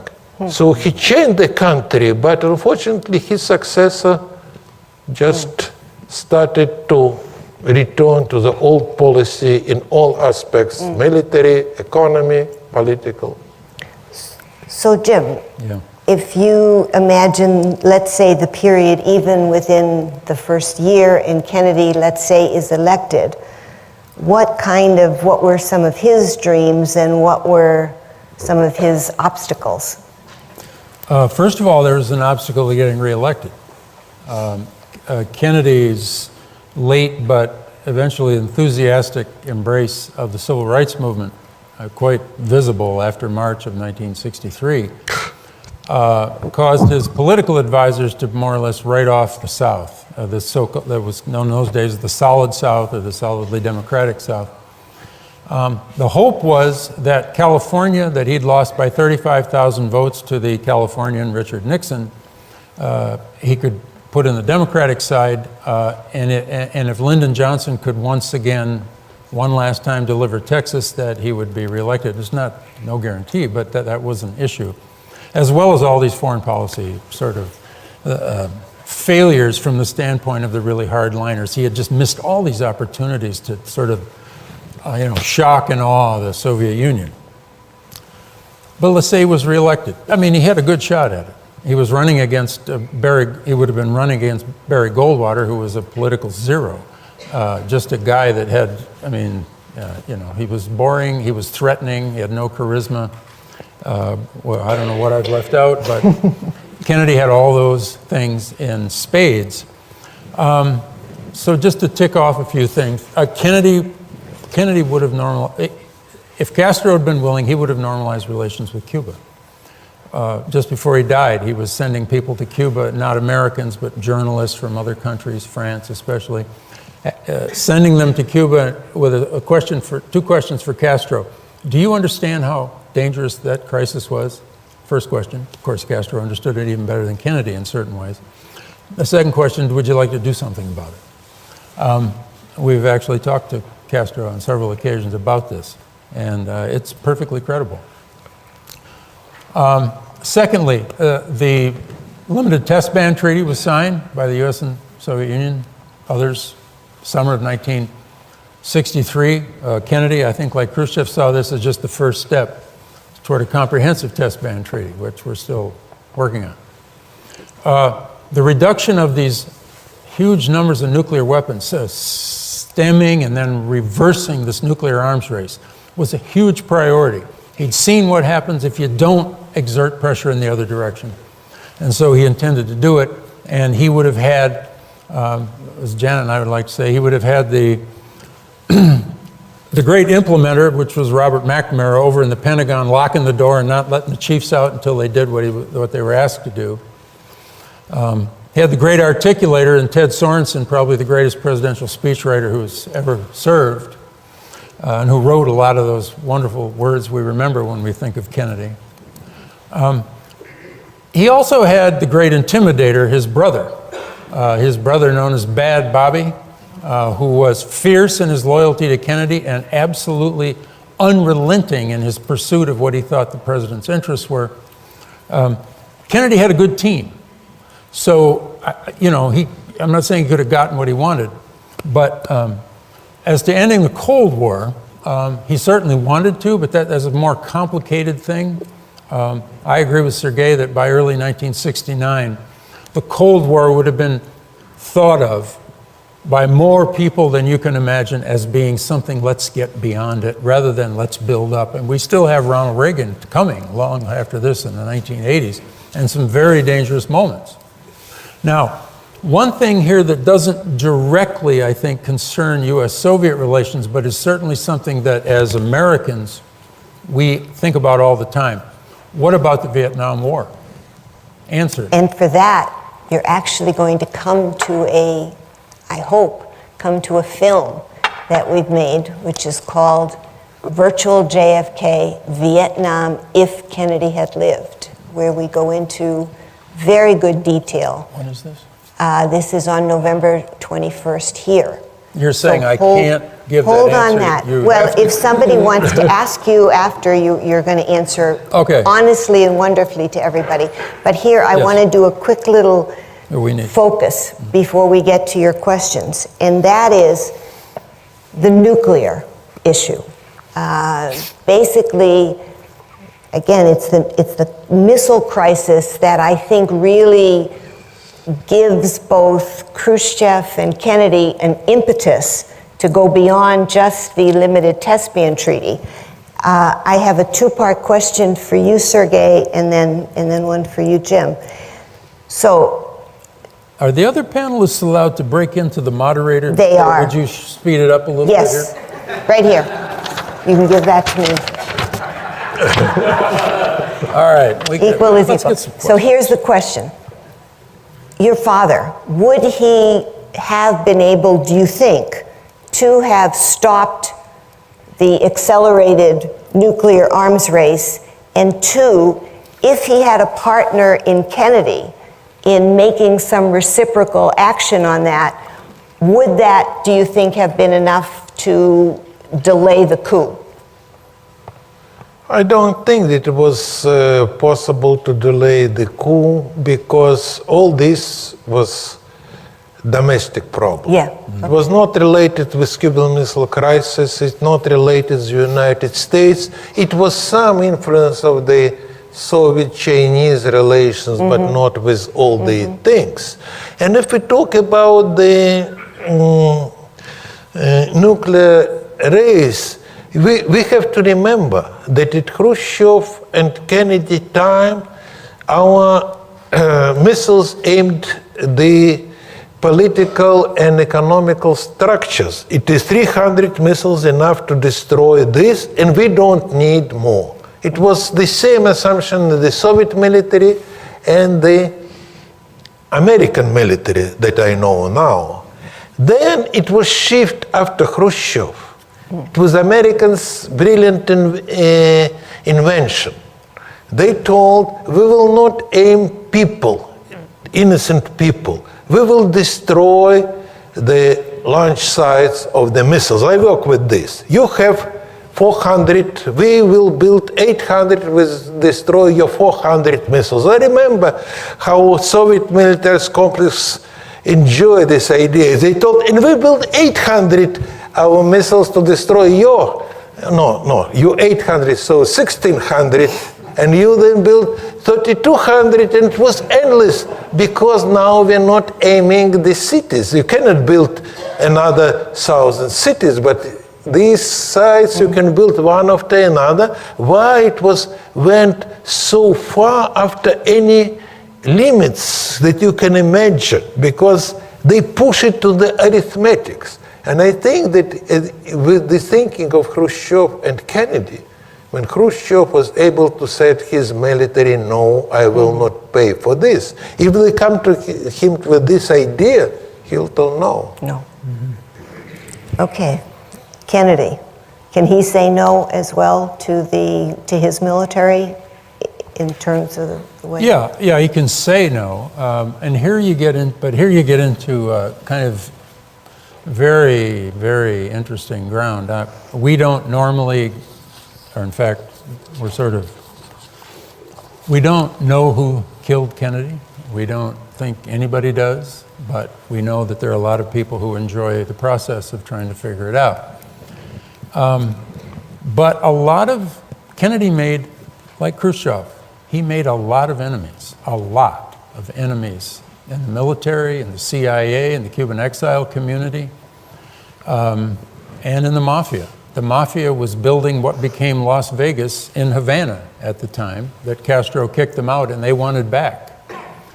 And Kennedy wouldn't do it. So, yes, Kennedy kept saying no, and he said it louder and louder, and he had McNamara amplify it for him. But, I mean, there's a plausible assumption, I think, plausible but not provable, that all of these forces who disliked the idea that a president wanted to collaborate with the primary adversary to get out of this mess, that they couldn't stand it. Now, we know they couldn't stand it. We just don't know how all that stuff came together, if it did, to remove Kennedy, as Khrushchev was removed in a bloodless coup in October of 1964. What we do know is that he would have continued to say no, and he would have said it louder and louder, and he wouldn't have been running again. He'd been a second-term president. And, I think the direction he's going is clear. Now, the moderator here am I not allowed to say anything about Vietnam? Or? Right, not unless somebody wants to ask Maybe I will add one more thing. You may say this, what just came to my mind. The months before removal from the power in the September 13, 1964, Khrushchev was near the Moscow when they showed them this new weapons that was designed. Tanks, artillery, helicopters, tactical missiles, all this. By the way, most of them we can see now in the Russian army, all of them grew from there. And that after that was meeting, and I was present there because I worked in the military industrial complex with missiles. And he started his speech, I remember, he told, thank you very much. You built all these weapons that looks like a miracle. And would we have something close to this at the time of Stalingrad battle? And then he made the pause, but unfortunately, we don't need them now. And he told it is too many, maybe very few, because we have to reorganize army. And he repeated the same thing that they told. We have to reduce army, reduce the production of all these conventional weapons. So he told this no. And I remember the face of the Minister of Defense, very gloomy after these words. Yeah. Just 30 seconds. Yeah. Kennedy received one of his first briefings from the Strategic Air Command hierarchy, DOD, with lots of flip charts and so forth. And the head of the Strategic Air Command at the time, General Thomas Power, trying to move into a sort of humorous vein, asked Kennedy if by chance, he knew he was Irish, but by chance, do you happen to have any relatives in Albania at all? And Kennedy said, what? No. He said, oh, well, I just thought I'd ask because Albania is going too if we're going to go to war. They're all going, the whole block. And Kennedy left the meeting early. He grabbed Dean Rusk's arm, actually, and on their way out, many people heard him say, Jesus Christ, Dean, they call us the human race. Exactly. This is ridiculous. We've gone over the edge and we've got to stop it and then we've got to reverse it. All right. Our job up here collectively has been to try to give you a sense of who these people were, what their interests were, what they were trying to do, and then up to you to sort of think about what might have been and why it might matter. So we hope that we've generated a bunch of questions that you have. The floor is open for questions. I think we've got microphones on both sides. And so come and give us a question, please. Sir. As an American who grew up in New York City in the 60s, living with mutually assured destruction, I never for once thought I'd get a chance to ask a question of a Khrushchev. So this is a unique opportunity for me. But as I listened to you talk, and I listened to Professor Blight talk about the pressure that Kennedy felt from his advisors, and how he decided that they were full of, as Jim euphemistically said, cow manure. How did your father push back against what must have been incredible pressure to engage the United States in Cuba? In reality, it was no strong pressure on my father, because the position of the American hawks were, we have the superiority. The CIA estimated it was 18-1. 18-1. In reality, it was 10-1. It's enough. So, and when you have American superiority on this side, you will not say, we have to start this war. Really, it was the Minister of Defense who was on one of this meeting, and he briefed leadership, if war will start it, what will be devastation on the Soviet Union. And I think after this briefing, nobody thought that we have to do something to start really fighting against the United States. And it was very different strategy. In 1955, it was Marshal Zhukov, the Second World War hero. He was in the meeting of the Central Committee, the ruling body of the Soviet Union, and he told them, if war will start it now, we will lose the war. And my father, who was his friend, he told, you mustn't say them this, because our goal not to win the war, but to prevent the war. Because if we'll start now military build-up, we will lose for sure, because American economy is 3 times bigger than we are, and we will go out of all the resources much sooner than them. So it was no such pressure on him from military especially. Thank you. Great. Let's go to this side. Good evening, my name is Rupinder. I'm a PhD student at the Balsillie School. I am very new to the Cuban Missile Crisis, but it's very interesting to study. I'm curious, one of the incidents that happened was a US plane was shot down and a major lost his life. So the first shot was fired, the first blood was drawn. Could you speak a little bit, both on the Soviet side and the US side, what the reaction was to that incident? Thank you. Sergey, why don't you But go if first? you talk about this, you have to understand, it was no communication, or it was not such communication like now. And during the war, you have to make your decision just on the spot. If what happened just with U-2, they just started to make operational anti-aircraft missiles, and they turned on their radar testing, and they saw the signal, Americans flying over.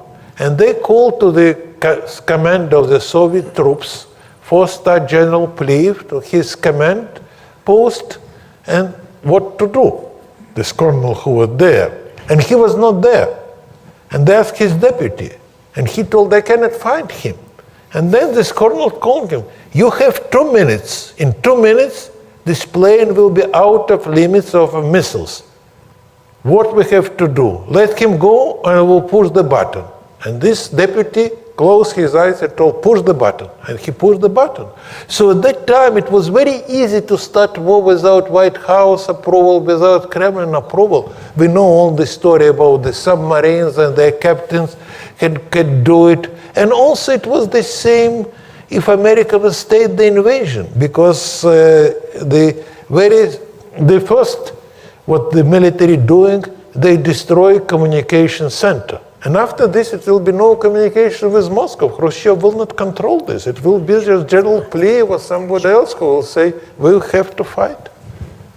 The moment the word reached the Kennedy group that the U-2 was shot down was the most dangerous moment probably in history, because there was already a plan that was supposed to be automatically implemented, which is that immediately wherever that missile came from that took out that was to be hit and taken out. This word reached them this is late October.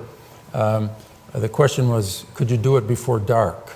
It was a big issue because word didn't reach till about 4:30 in the afternoon, even though the plane had been shot down about 10:30. But as Sergei said, we didn't have the instant, knowledge. When Kennedy said no, we're going to wait until tomorrow. I'm not comfortable with this. We know two things. One is that Kennedy wasn't going to do it.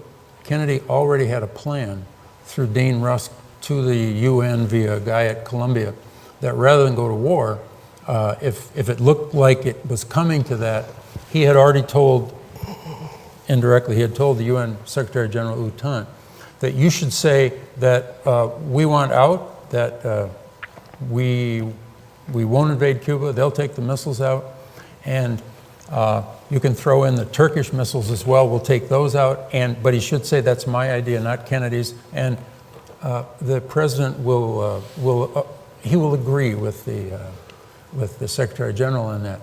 But you can read it in the Kennedy tapes, you can listen to these tapes. When that plane goes down, most of those guys in the room say, in fact, Alexis Johnson in the State Department said, the first blood has been drawn. Khrushchev wants a war. That can't be Cubans because they don't control these missiles. That's Russians, and that must mean that Khrushchev wants a war. It doesn't make any sense, but if he wants a war, the guy that goes first usually does best. The key thing was the U.S. did think that it was a Kremlin order, and we know it wasn't. Yeah, and Khrushchev sent not him, he told the Minister of Defense, send the telegram, don't shoot Americans' planes if it will not massive invasion, because we're close to the diplomatic resolution of the crisis. So both of them try to prevent any of the things, but I will repeat, not everything were under their control with its communication. Exactly. Sir. My name is Thomas Pick. I've lived in Kitchener here since 1975. I've always been in the investment business, but I'd like to ask Mr. Khrushchev a question on history, and I apologize, it's a little off topic, but it's something that I'm fascinated with, and you, sir, are one of the few people that might be able to answer it. I've read a lot about Joseph Stalin. I regard him as one of the most compelling people of the 20th century. Intelligent, ruthless, all the superlatives. I'm interested, sir, in what your father felt about him. We know after he died what he did, but if your father was here in 1952 and was talking to us about his relationship with Stalin, what are the things he might say? He wouldn't say you anything what was in reality, but we know now that will surprise me, even 1939, when he talked with his very close friend, just two of them, but the daughter of this friend was under the table, he told, we will not forgive this, and he used very strong word against Stalin, all these his crimes and the killing all these people. But if you are there, you have to follow these rules, trying just to avoid more crimes, but you cannot just revolt. If you will revolt, you will be shot. And if you want, we can talk more about this. But you have to read my father's memoirs. It is published by Penn State University. First volume just about Stalin. Thank you. My name is Matt Roth. I'm a PhD student at the University of Waterloo, and I have a question for Mr. Khrushchev. I'm just wondering if you could share your memory of your father's reaction after he learned of President Kennedy's assassination. No, first, I will tell you, they have to bring my book, Nikita Khrushchev and Creation of Superpower, and I just wrote all the story, what was happened that time. He was very nervous and upset. Nervous because he couldn't understand who and why did it.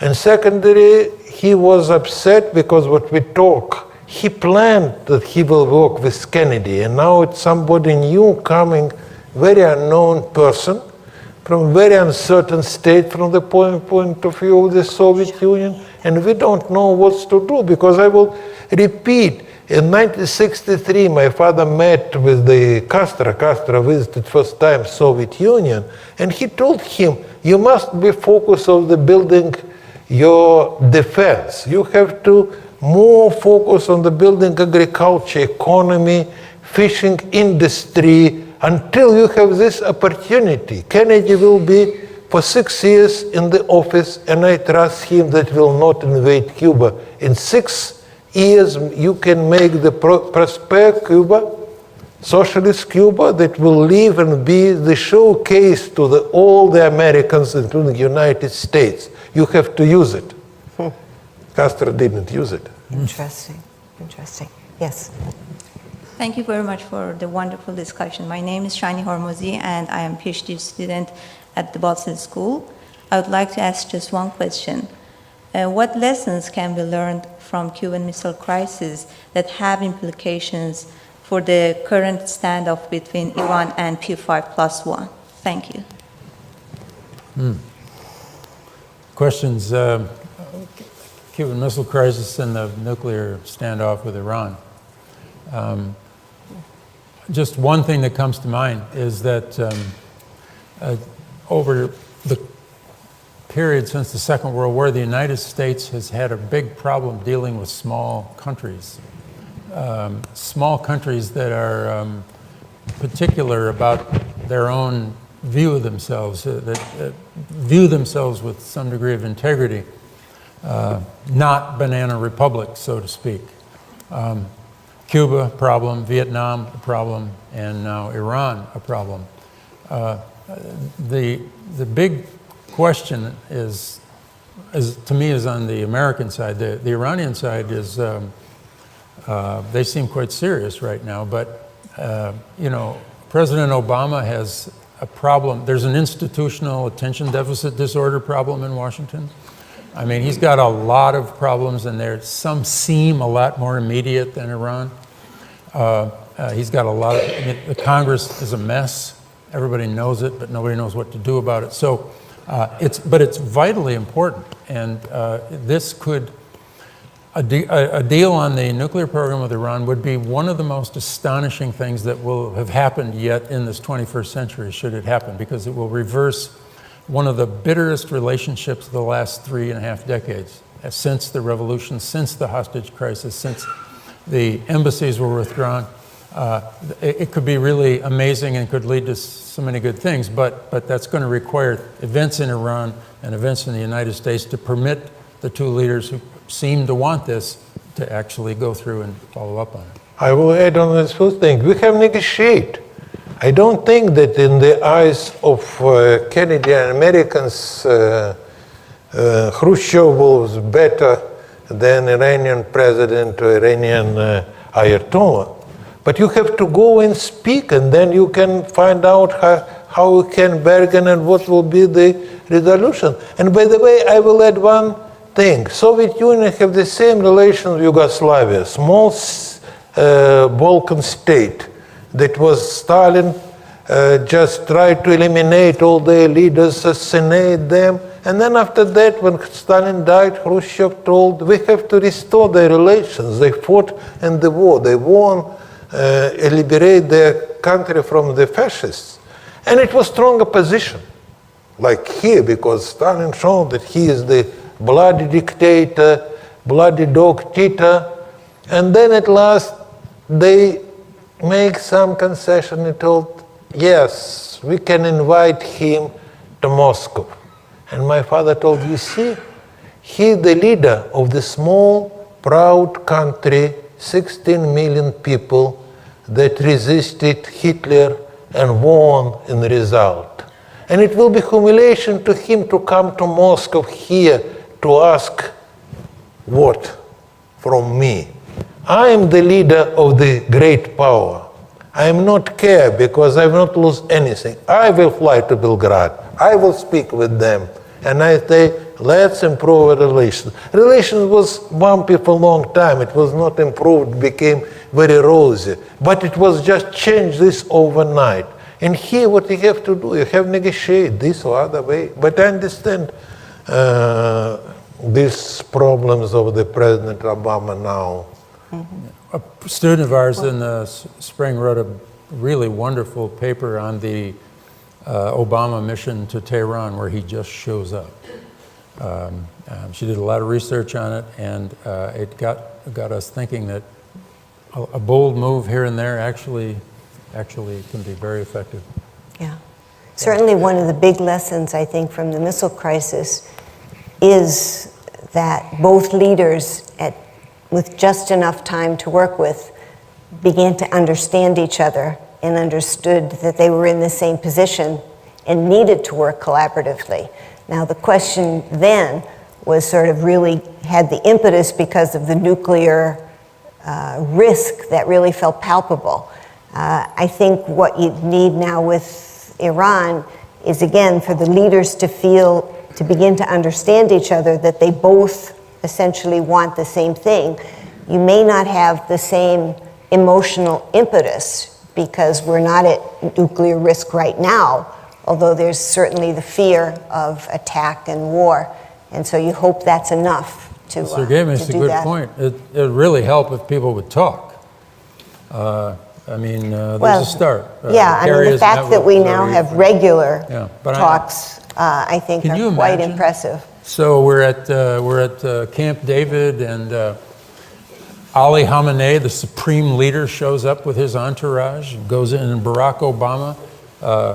Can you imagine the right-wing radio stations?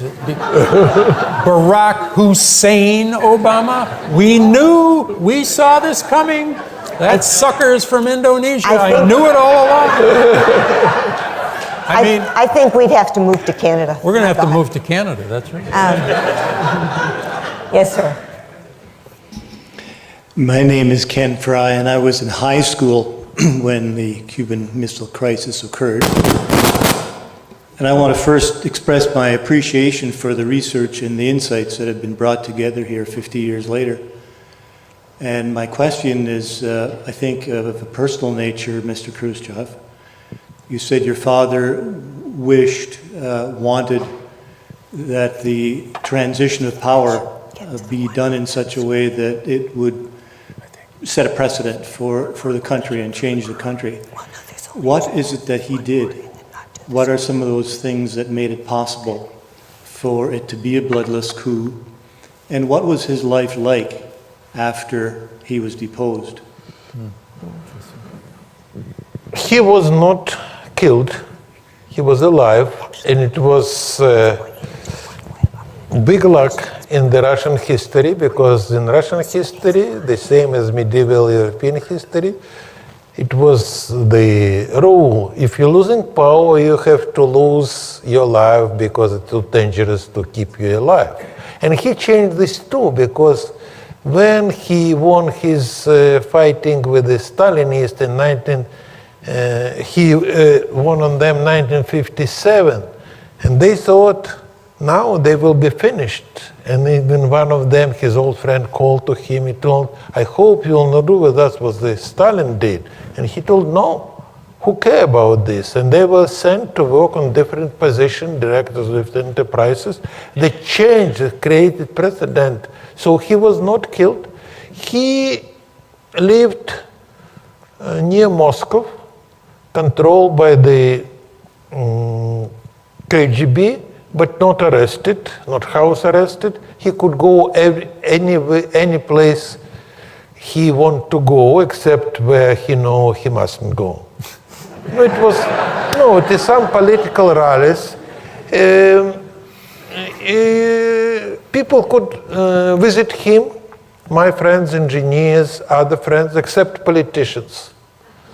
Then they show the Russians politicians, you mustn't go, and in foreigners, because when the ambassador of Yugoslavia, he was second time, have his term in Soviet Union. He was good personal friend of my father in his first term, Mr. Michunovich, and he told the foreign ministry, I want to visit privately Khrushchev. They told, we don't recommend you. He told, no, I insist. The second time told, we not recommend you. His third time told, really, I want to go. He told, you may go. But after that, no Soviet officials will meet with you until you will leave this country. And he did not visit. It was another story. It was such a tough politician, Richard Nixon. At that time, he was not the president. He visited Moscow. And he told, I want to see Khrushchev. And they told, yes. And he wrote note, Mr. Khrushchev, can we meet with you? And they told, we will deliver this note to Khrushchev. They delivered this note just day after Nixon left. But my father was very upset with this, what happened with his successors, that he moved back all his reforms, restore all this centralized economy that he understood is not effective, return back to the system where you have no limits to stake in the power, try to just reverse his position over the Stalin. And of course, they tried to stop him of the writing his memoirs. So really, he was lucky, but his life was hard.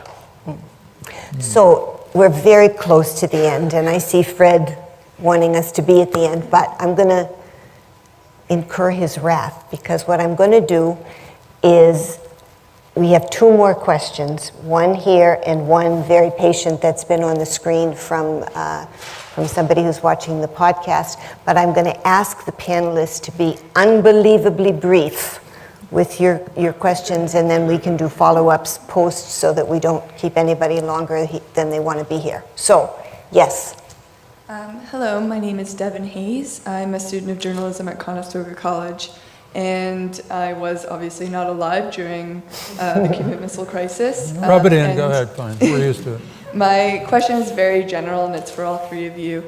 Do you think that the Cold War falls under the definition of war?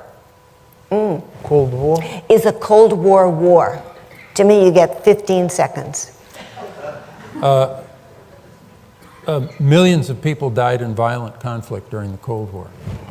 They didn't happen usually to be Americans or Russians, but all over the world the war was fought by proxy states, and there's no reason to be nostalgic about it whatsoever. It was war. I will answer a different way. Cold War was a transition period between real war, when two superpowers collide with each other, fighting the First World War, Second World domination of the world, and the existing nuclear weapons made it impossible to win. But they still behave the same way like during the real war, but without this war. And so it is a good name, Cold War, war without war.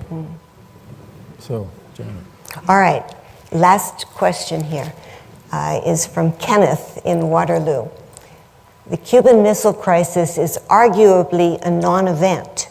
That is, nothing really happened in the end, in the avoided nuclear war. Are the cards stacked against history teachers who strive to convey the danger of nuclear war? Do we need another near crisis to convey the stakes to the YouTube generation? It's a great question. A Pentagon advisor in the 50s and 60s named Herman Kahn once said that the only way to make significant movement toward nuclear abolition would be to, one would have to experience a small but non-trivial nuclear war.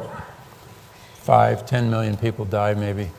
But he said you'd have to do the negotiating before you bury your dead, otherwise the recriminations would take over and an even larger nuclear war would follow.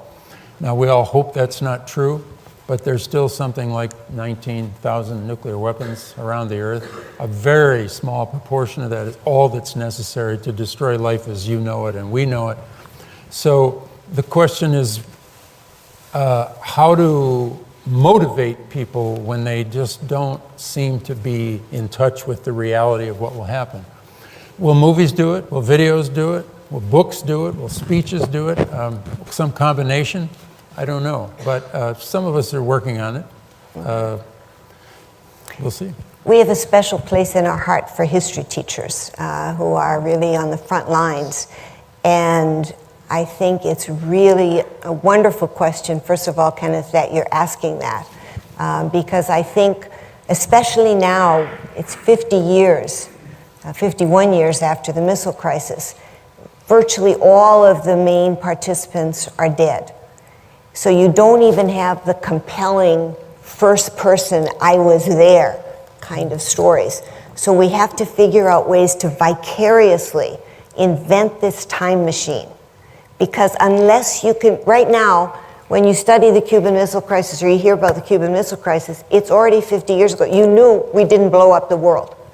We have to figure out ways to get people to try to relive it in real time when people didn't know if they were going to live another week or not.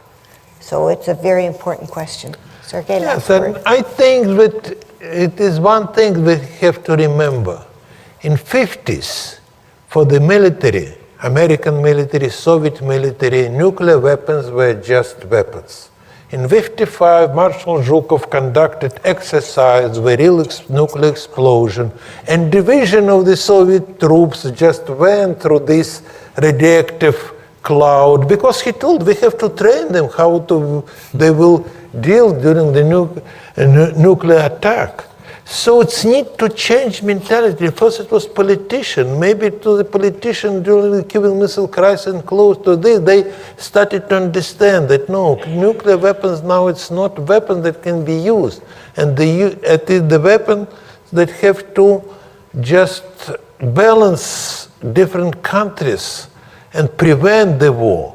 And we see it happening now because Soviets build their nuclear weapons to balance United States, Chinese balance Soviets and the United States, Indian balance Pakistani.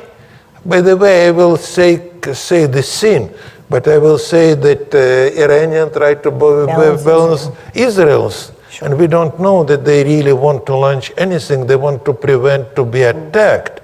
So in some way, I think that absolute elimination of the nuclear weapons maybe not will make this world safer.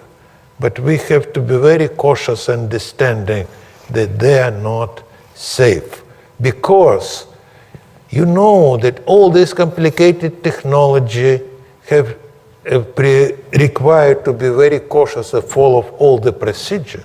Because the Chernobyl nuclear power station blew up not because it was bad design, because that people who made experiment did say it is absolutely safe, they cannot follow what was they read in the manual, they shut down all this wave, just ensure this with the wire, and then they start experiment. It's happened just what has to happen, what was written in the book, nothing else. Would they follow their procedure? Nothing would happen. The same with weapons. Seems to me this is a great argument for nuclear abolition, but we'll have that one at another time. I'm going to end and pass it on to Fred with 30 seconds of an advertisement. Jim and I have a brand new project that we're working on. It's called JFK's Backbone. You can pick up those cards that sort of will give you some information about it. If you want to know more about it, please sign up on it. There's a sign-up sheet outside. You can do that now or you can do it later. But jfksbackbone.com. And that's it for me. I'm going to turn it over to Fred.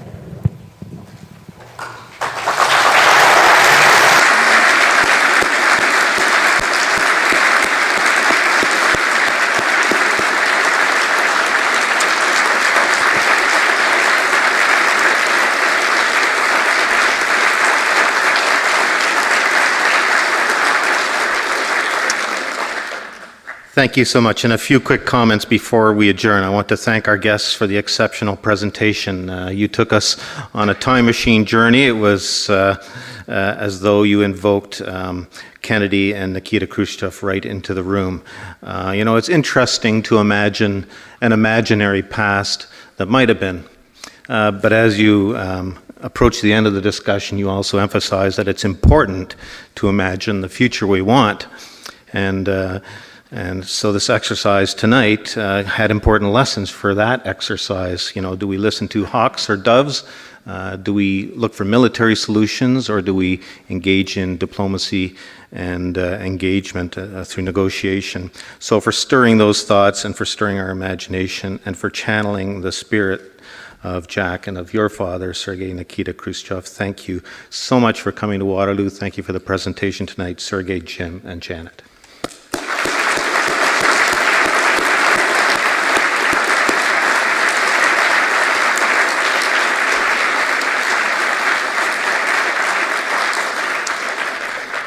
The edited video of this evening's live webcast will be posted to the CG website, and we'll also post a blog about this event where you can add your own comments.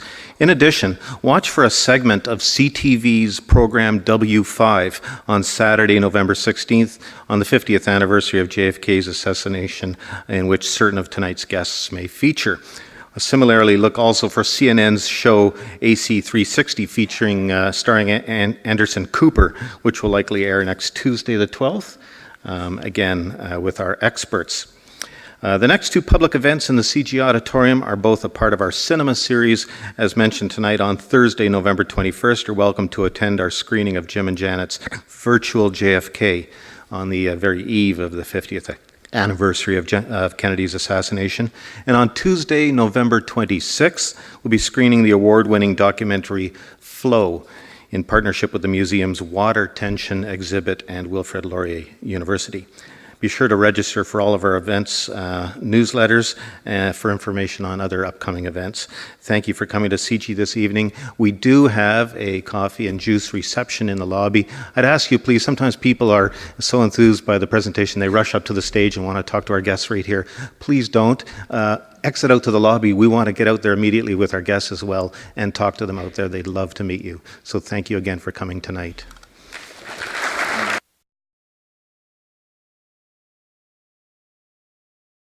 Putting the leaders of the countries on their office, not removing them. So we have to deal with that people who is there, and he thought that he will be able to negotiate with the President Kennedy. I'm not support this mythology that he thought that the President Kennedy was weak, he can manipulate this. It's absolutely untrue. And it also it's untrue because he cannot manipulate American president. I think it is part of the American mythology because America like Superman story. And Superman, first you have to be weak, pushing back, and then at last you show that you are strong. I think a lot of people in this room share your view of your father's view of the United States of America. Jim, let me pick up a little bit on that point, though. After this debacle, and it really was just, Kennedy feared initially that he might be impeached right after that. So maybe Khrushchev wasn't thinking of him as a weak leader. Was Kennedy thinking of himself as a weak leader? I mean, how how did he respond to this? He's a brand new president, doesn't quite know where the men's room is, and bingo, he has his first big defeat. Yeah. A historian named Robert Dallek has written that 1961 was the worst year a president ever had, a president of the United States. It was just one brutal thing after another. The Bay of Pigs to Kennedy was a humiliation. It wasn't a disaster in the sense that the Vietnam War was a disaster or the Iraq War was a disaster in terms of blood and treasure. But, and this is the hardest piece of it to get across to our students these days, and even it's hard for us to understand, how a bunch of guys with beards and green outfits on this little pipsqueak island could have defeated the United States of America in anything at all, but a military confrontation? And we have to look at this just a little bit more closely. Kennedy was entrapped by his advisors. His advisors took a look at him and they said to themselves, many of the advisors, especially in the CIA, but also in the military, he doesn't know, I believe the expression of the day would have been shit from Shinola. Maybe some of you remember that. Ass from elbow, that was another one that Kennedy particularly liked himself. But he doesn't know anything about all of this. Now, Eisenhower had already okayed the plan that resulted in the invasion at the Bay of Pigs. So Kennedy was left with the really, it was a terrible situation. He could turn it down, he could eliminate it, but then what is he doing? He is overturning a policy of one of America's greatest war heroes, General Dwight David Eisenhower, lately a two-term president of the United States, or he can let it go forward. But he didn't like this. He did not like this idea. He used every opportunity he had to sort of scale it back, scale it down. But the advisors who were pushing this thought, if we can just land a bunch of these exiles in Cuba, Kennedy will not be able to say no to the request for troops. He won't have a choice. We are the United States of America. We won the First World War. We won the Second World War. We did this, we did that. Remember, this is 1961. The arrogance is right up to here, not in Kennedy, but in these advisors who are much older than Kennedy and who had very senior positions in the Second World War. As we try to sort of push the frontier a little bit from history to what we call virtual history, and to try to do it in a very database kind of way, and to think about sort of what might have been, but also to think about why that might have been interesting and some of the implications of that. Now, I want to set just if I can, a little bit of the context here of how we're going to proceed. We think of this, we're all three of us here are very good friends. Jim and I have been married for we're in our 37th year, I think, right? Is that right? Yeah, 37th year. Close. And we've remained wonderfully good friends throughout that time.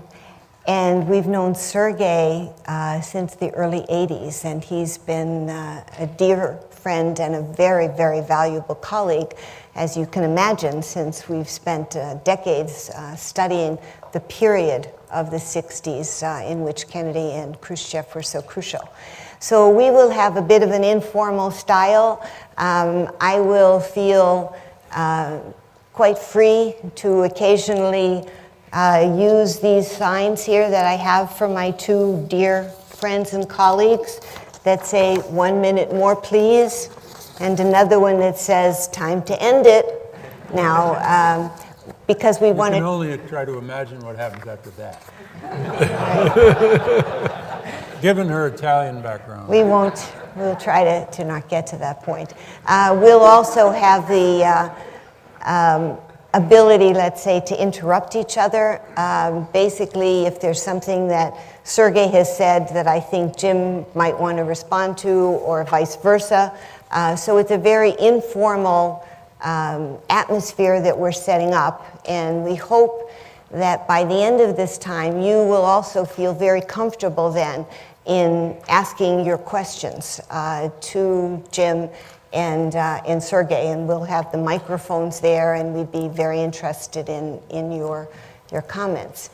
Now, I see also a nice age distribution, let's say, in the audience. Some of you are in our cohort, and you remember these times that we're going to be talking about.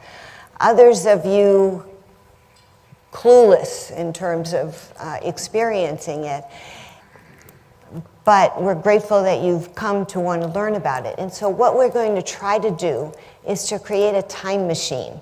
And we're going to try to do it in a couple of ways, but we want to try to put you back, if you're in that age group, put you back into that time, or if you're too young, we're going to have you travel into that time and see if you can begin to get a glimmer of what it was like then, because part of what we're talking about in getting to know these two amazing leaders is you have to get their creations of their time. So you have to understand a little bit about that period. So what I want to do first of all is we're going to have two short videos. Each one is about 5 minutes. And one starts with a dramatic reenaction of a very key moment in the Cuban Missile Crisis, and then a little bit following that the following year. And it's an excerpt from a wonderful film that was made in the 70s called Missiles of October. Maybe some of you have seen it. But it focuses on the two leaders. And then we're going to do a clip from November of 1963 that many of you who are alive at that point will, I think, clearly remember.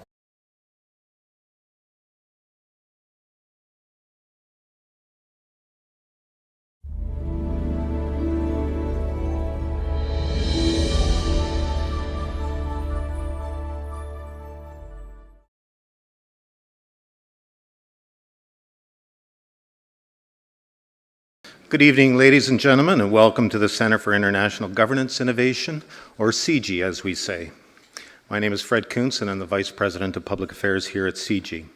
I'd like to begin tonight by thanking our regular event sponsor, Wordsworth Books, for their ongoing support of CIGY's signature lecture series. And I'd especially like to thank our event co-sponsor tonight, the Balsley School of International Affairs, for making this event possible. Welcome to those joining us from around the world through our live webcast.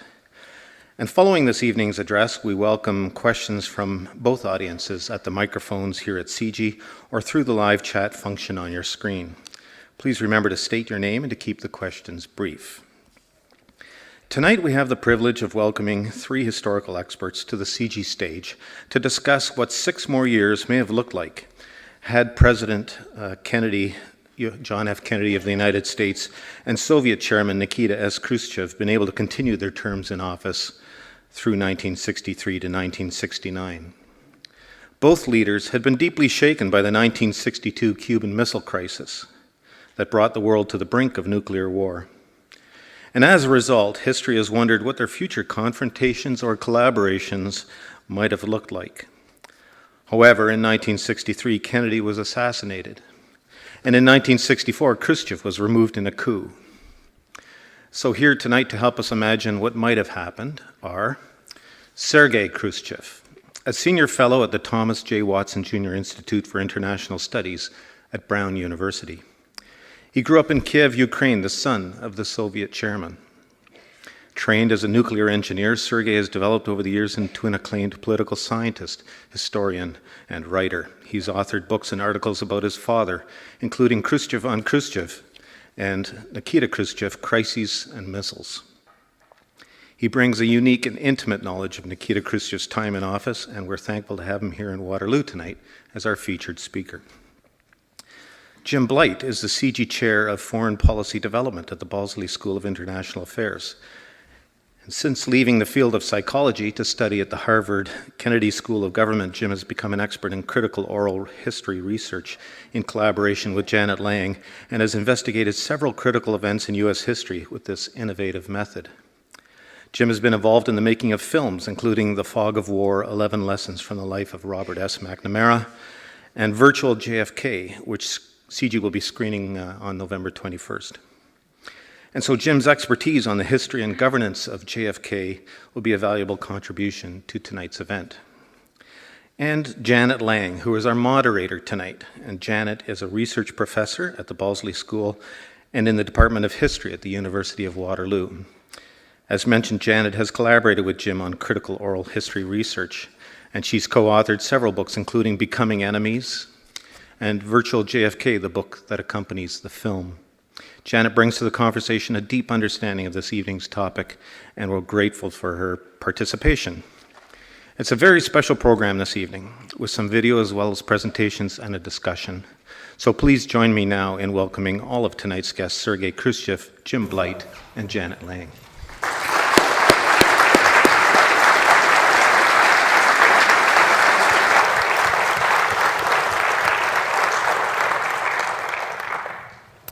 Okay, well, thank you very much, Fred.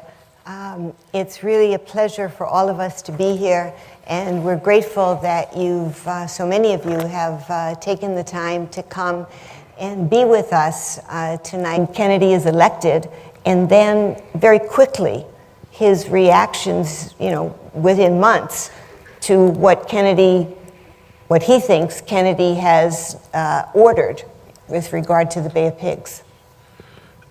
As my father told to the President Kennedy in Vienna that I was on your side during the elections, because he didn't like Nixon, and he thought Nixon will be not good president to improve our relations, and he also have the feeling to be deceived and betrayed by the President Eisenhower by U-2 flight.